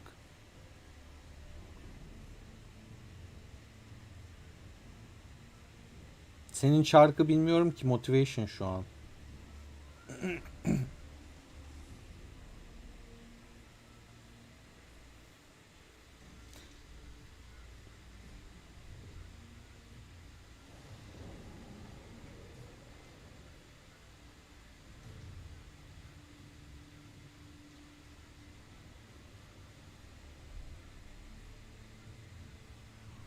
Eğer elinde fazladan materyal varsa Şarki, mesela bende var şu an, hani bu hesapta tabi deneyebileceğim 800 tane, 800, hatta 83 tane deneme yapabilirim. Ama işime yaramaz. Senin de varsa aç abi. Buradan saldırıyı tık tık tık üret. Hatta uğraşmayayım diyorsan tek tek onlu üret. Patlat.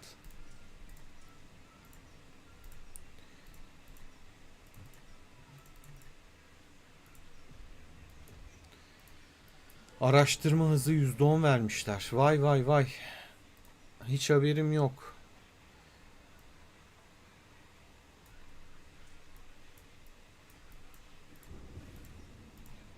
Yer var mı? Bir tane güçlü bir şey basarız. Yoktur ki. Aynen 12 12 12. Fulllemişler.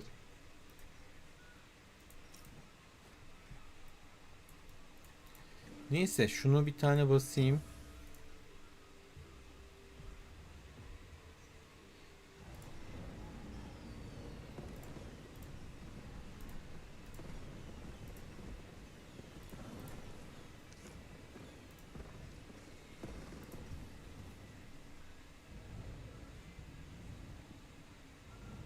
Dene dene mutlaka.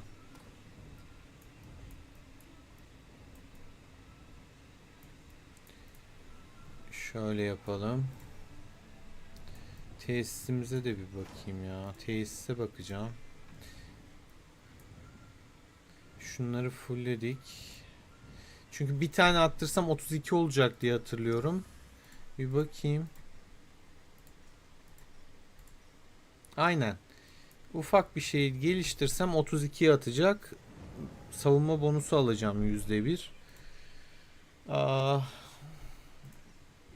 Birinci sayfa daha iyi arkadaşlar. Yeni izleyenler için söyleyeyim. Buff'lar daha yüksek ve miktar daha düşük. Örnek eğitim hızı %2 arttıracak, 525 teknik puan. Eğitim hızı %1 arttıracak, 960 teknik puan. Ama tabii ki buradaki amaç da hani bir an önce aşağılara ulaşmak için burayı açmak.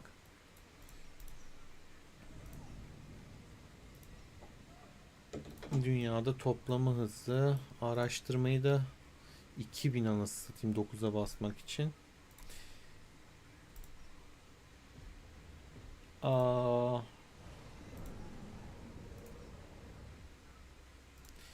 Buradan gideceğim. Kazık, onun yerine bunu yapabilirdim ama buraya gitmek istiyorum. Aşağıda çünkü mızrakların saldırısı vesaire birçok şey var. Çok pahalı ama birazcık gitmek lazım.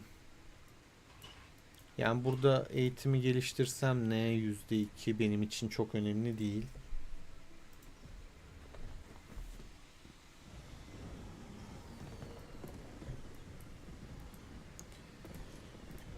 Doruk Arenası'na da bir bakalım. Bugün saldırmadım galiba. Vuralım geçelim.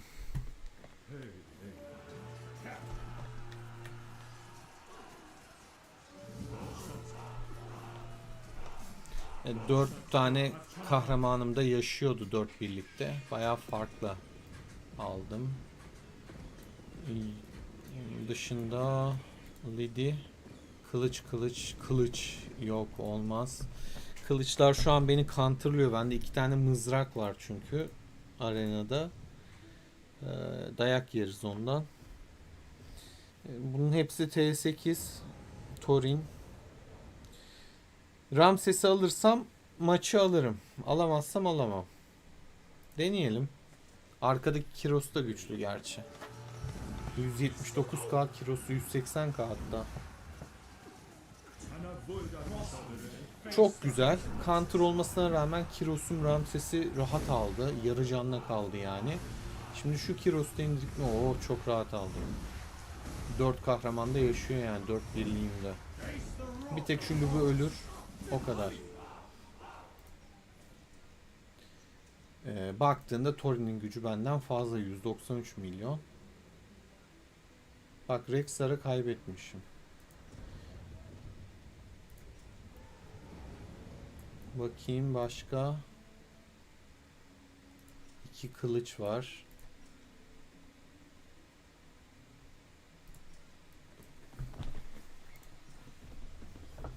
İki kılıç var. Kılıçlar sıkıntı ya benim için.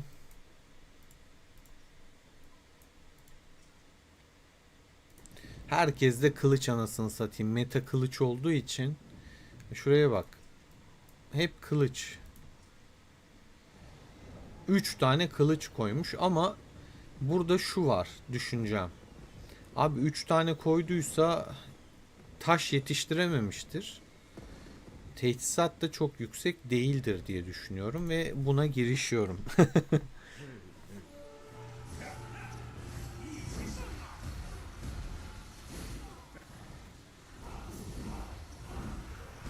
Ya sizin krallıkta öyleler olabilir. Ben de 200-210 falan kesiyorum bazen ama bizde o 210'ların zayıflarını bulmak kolay değil. Yani hani 200 var 200 var. Hepsi aynı 200 değil. Ya da işte senle ben gibi düşün. 180 M gücün ama 180'den daha iyisin, daha güçlüsün.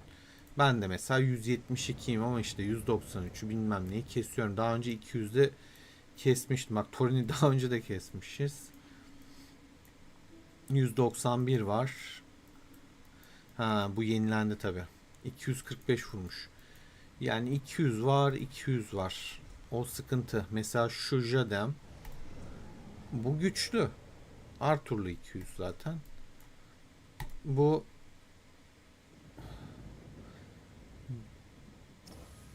Ramses'i düşündürücü. Şerif denenebilir. 242 milyon ama denenebilir. Ya yine de 242 taşları maçları mutlaka bir şeyleri iyidir. 3 kılıç denemem.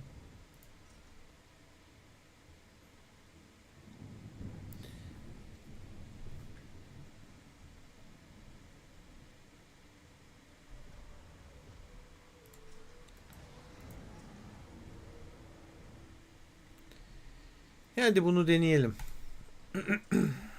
210 muydu bu? Age of Beginner. Miyamoto'sunu alırsak ki aldı.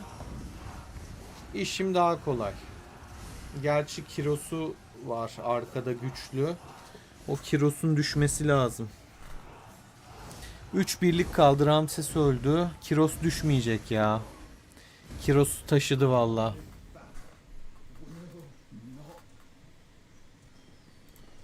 210'du. Kiros taşıdı ama. Şöyle bakalım Kiros'una da.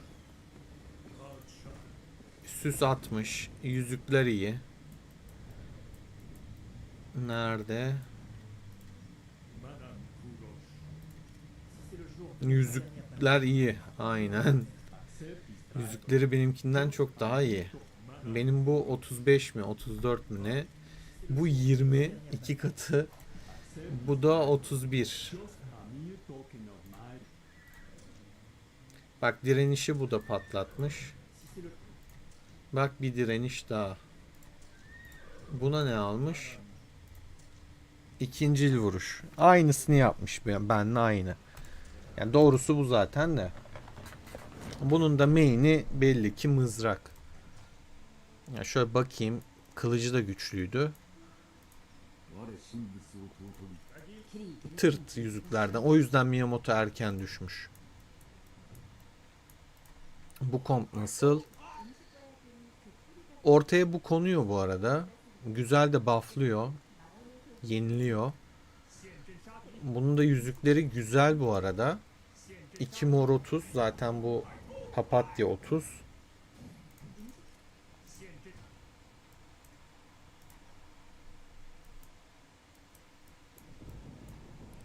Hannibal kompuna baktığımda Ya yüzük şeyi benden daha fazla. Benim o kadar yüzüğüm yok arkadaşlar. Yüzükte biraz geri kalmış durumdayım. Bak 35'miş. 20.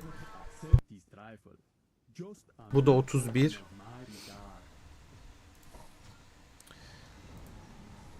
Lubu'da 30. 26. 33. Ramses'te öylesine bir 20 level aslan yüzüğümüz var. Bu öylesine. Parıltılı güneş. Bunda yonca var arkadaşlar. 30 seviye full zaten. Bunda öylesine yine elimde olanlardan laleyi verdim. Richard'a. Villa'da 9 seviye göksel kıvılcım. Barbarosçuğuma da zambak verdim. 30 seviye.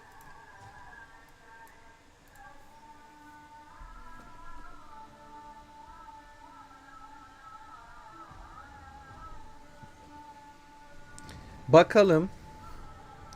Önce konfiyi açalım. Bakalım bir konfiye. Ezbere konuşmayı hiç sevmem bak. Detaylı bakalım, inceleyelim. Konfiyi de beşlesem mi ya? Neyse. Neyse beşlemeyeceğim. Zaten çok kullanmıyorum. Ama bir yandan şey için, arena için, Doruk arenası için de gücüm artardı. Düşüneceğim. Şimdi Confucius'a baktığımızda imza becerisi, beceri hasar aldığında birimleri yeniliyor. Yenilemeye yönelik aktif hasar veren bir yetenek değil, aktif bir yetenek sadece. Yenileme kudret hasarını azaltıyor. 2 kez daha yeniliyor. Diğeri de zaten yine yenileme. Şimdi gelelim Bine'ye. Adamın bütün yetenekleri, yani kullanmamız gereken, bu arada Confucius size öyle gelmiyor tabii ki. Açmamız, kullanmamız gerekenler yenileme arkadaşlar. Şimdi doğal seçilme bir bakalım. Bir de ne dedin? Karşılıklı yardım. Doğal seçilim aşağıdaki etkilerden 9 saniyede bir tetikleme ihtimali oluyor. Hasar 3 saniyeliğine azalıyor. Güzel. Kumandanın verdiği hasarı da arttırıyor. Güzel. Okey, sorun yok.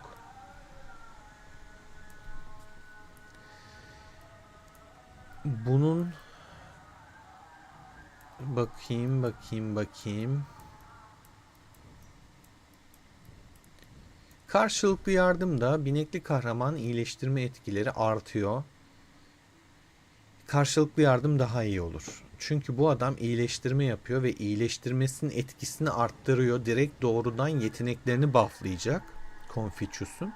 Üstüne de birimler yenilendikten sonra aldığı hasarı da azaltacak. O yüzden burada karşılıklı yardım Confucius'ta daha çok iş yapar.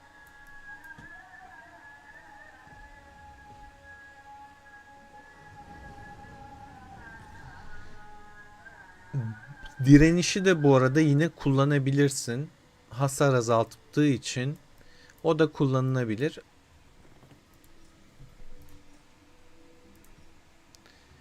Hatta Confucius'a bir tane ben de bulayım ya. Çıkartayım. Savunma olarak 5 tane üretelim. Hemen geldi zaten. İlkinde gelmiş. İkinci de 3 de. Bu ne lan? 3 tane karşılıklı yardımımız geldi. Zekeriya hoş geldin.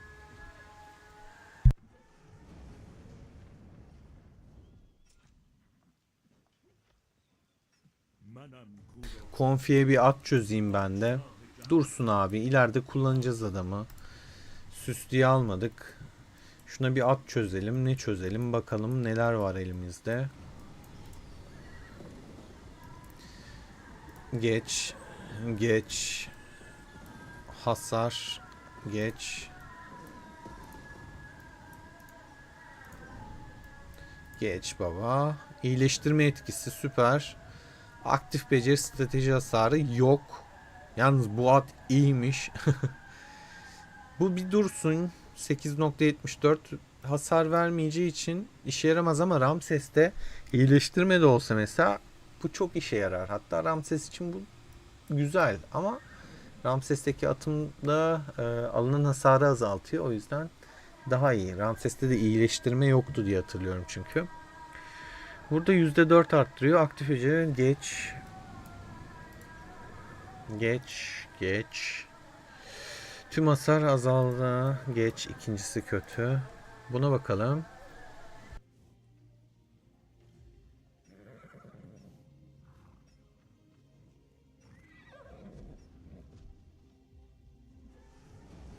Bu da %4 arttırıyor. Bu da %4 arttırıyor. Strateji. İkisinde şeyi. 7.6 strateji. Bunun daha fazla. Bu olabilir. Buna bakıyorum.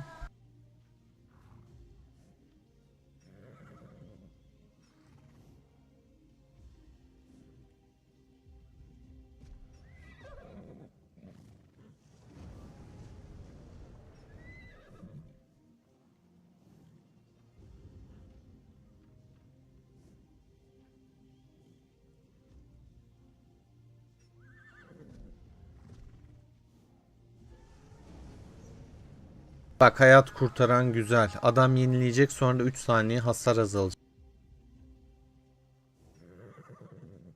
Of 11.5 yenileme de var. Zırh veriyor. 11.5 ya 11.5. 4.8. Strateji ve zırh ve strateji 8.4. Bin baba buna bin ya.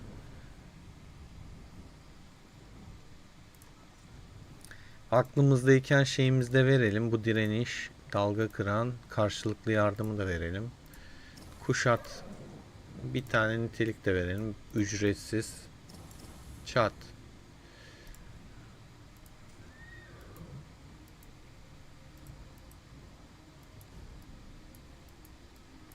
Şuna kırmızıya atmayı deneyeceğim. Bir daha.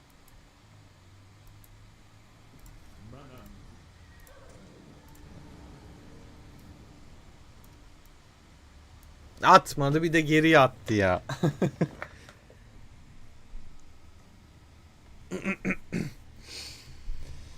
Bir de düştü geriye. 90'dan 87'ye düştük.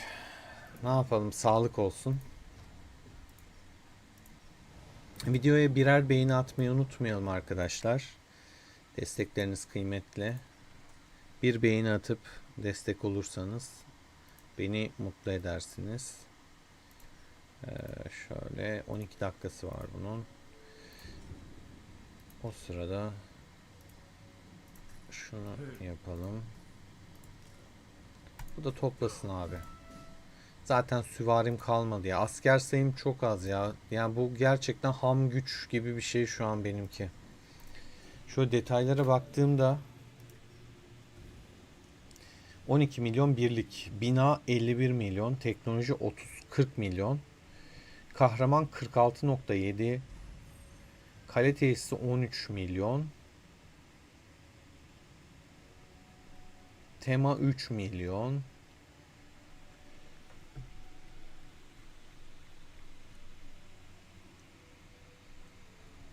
$2.000 sizin olabilir bu hesap arkadaşlar. Benden çıkan çok daha fazla ama $2.000 kelepire bırakırım. Sonra giderim challenge hesabını geliştiririm.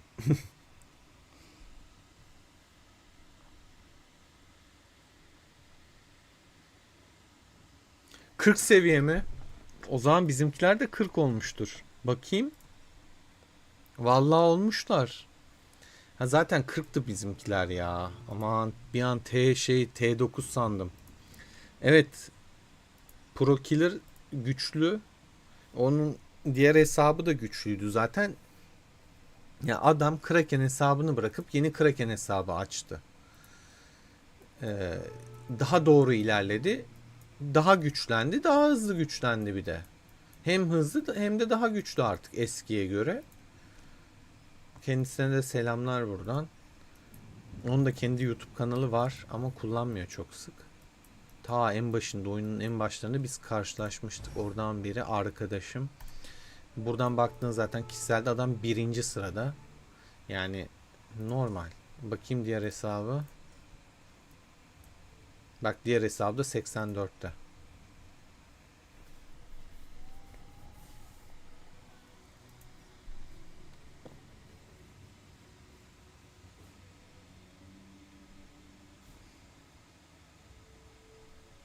Şarki Aslanlı tema hesabı ekstra para ekler kardeşim ya. Almışsın temanı o kadar. Herkeste yok. Ekler. Niye eklemesin? Benimki 2000 ise seninki 2500. Turgutçum bak çevrim içisin, hiç canlı yayına gelmek yok. Ayıp.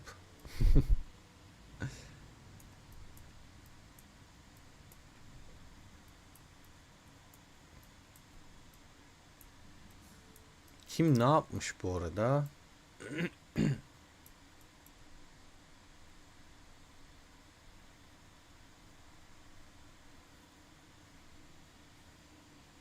Şarkimiz burada 180 milyon. Bak çevrim içi adam aynı zamanda da geldi. Yayında takılıyor. Gelemedim topraklarına, kabul etmedim beni.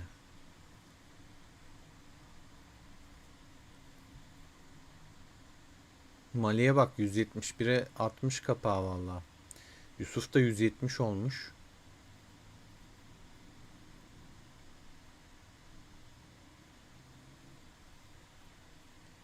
Herkes iyi güçlenmiş bu arada. Sercan'ın da 146 150'ye ulaşmış. Paşa 138.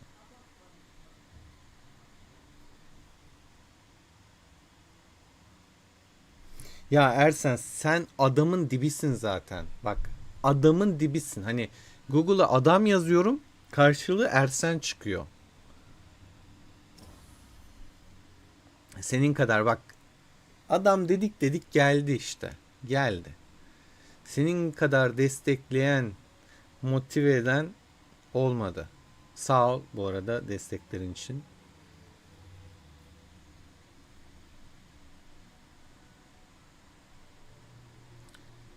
Vallahi herkes çok güçlenmiş.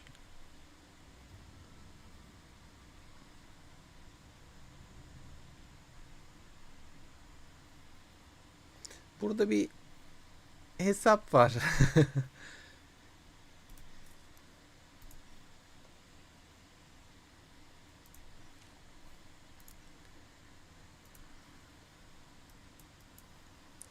Evet.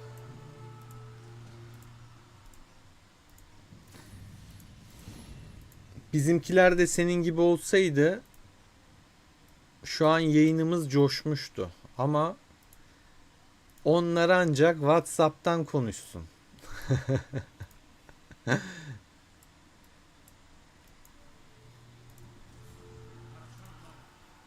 ابد بر این سرزمین Hiç yayına gelelim, sohbet edelim yok. Mesaj kutusuna. Şeye mi? Buradan mı attın? Yo.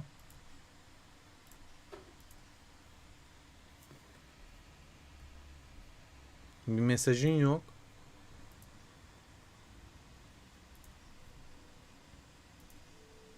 Kime gönderdin şarkı?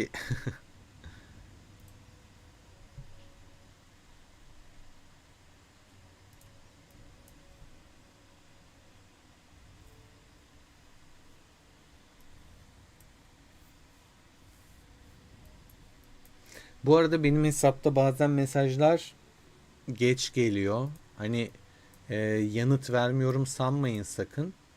Gerçekten düşmüyor. Şu an mesela olduğu gibi düşmediği oluyor. Hatta bak en son konuştuğum kişinin de düşmemişti.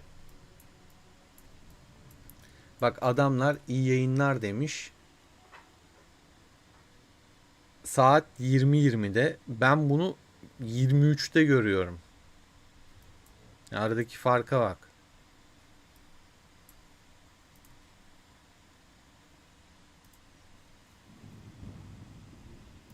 Bak yok mesela. Ama şöyle yaparız. Şuradan bildiğim için senin mesaj attığını şöyle bir şey yaparım. Bak mesaj falan yok. Görüyor musunuz?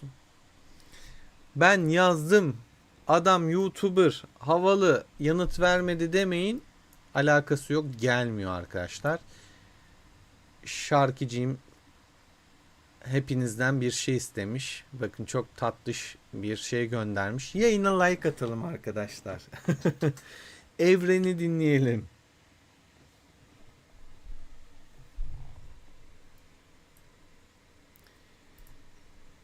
Dizilimini de atmış. Vallahi bu kılıçtan korkulur.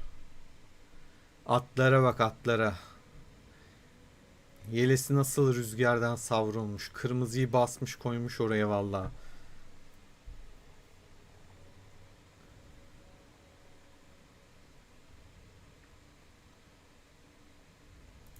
Bricks and blocks have lives of their own. They stand.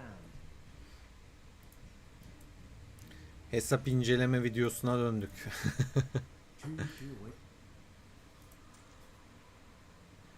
Güzel. İyileştirme. Güzel at.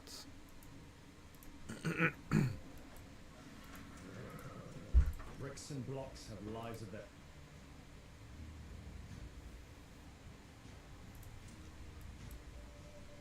Güzel.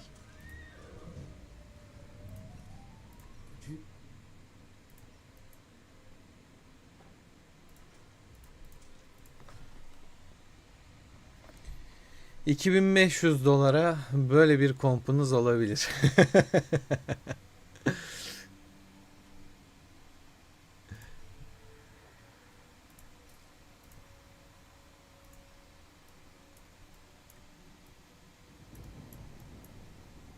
Var mı başka satan eden? $2000 benimkini alabilirsiniz. Kendimi sıfırladığım kaleyi de göstereyim arkadaşlar. Muhammed diye bir hesap kalesi vardı. Oyunda yok zaten. Vura vura vura kendimi sıfırladım. Bakayım askeri var mı içinde?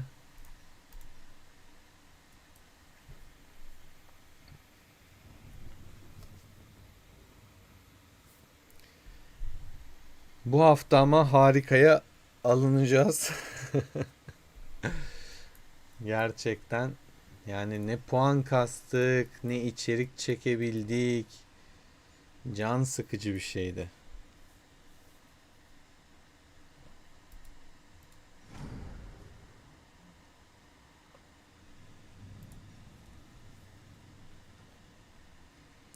Kristen geçmiş az önceki etkinlikte. Bakalım 1.9 milyon. Ben vurduğumda 3.5 milyondu. Tabii ki ben de askerlerini silmiş oldum birazcık. Ama zaten boş hesap bırakmıştı. Asker var. Dolu dolu. Erdem için vurulabilir mi?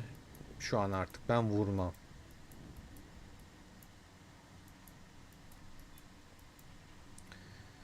O zaman bugünlük bu kadar diyelim. 2 yayın oldu zaten uzun uzun. Hedefimiz de tutmadı. Hedefimiz tutsaydı son 4 dakika 40 saniyesi kaldı. 20 cam göbeği süper chat'in. 1 saat daha uzatacaktım yayını. Ama hedefimiz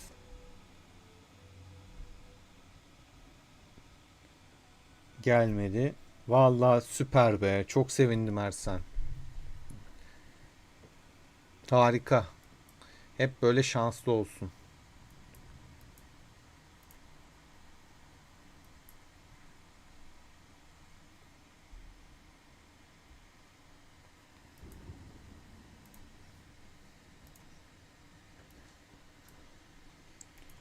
Evet. Kendinize iyi bakın. Hoşça kalın.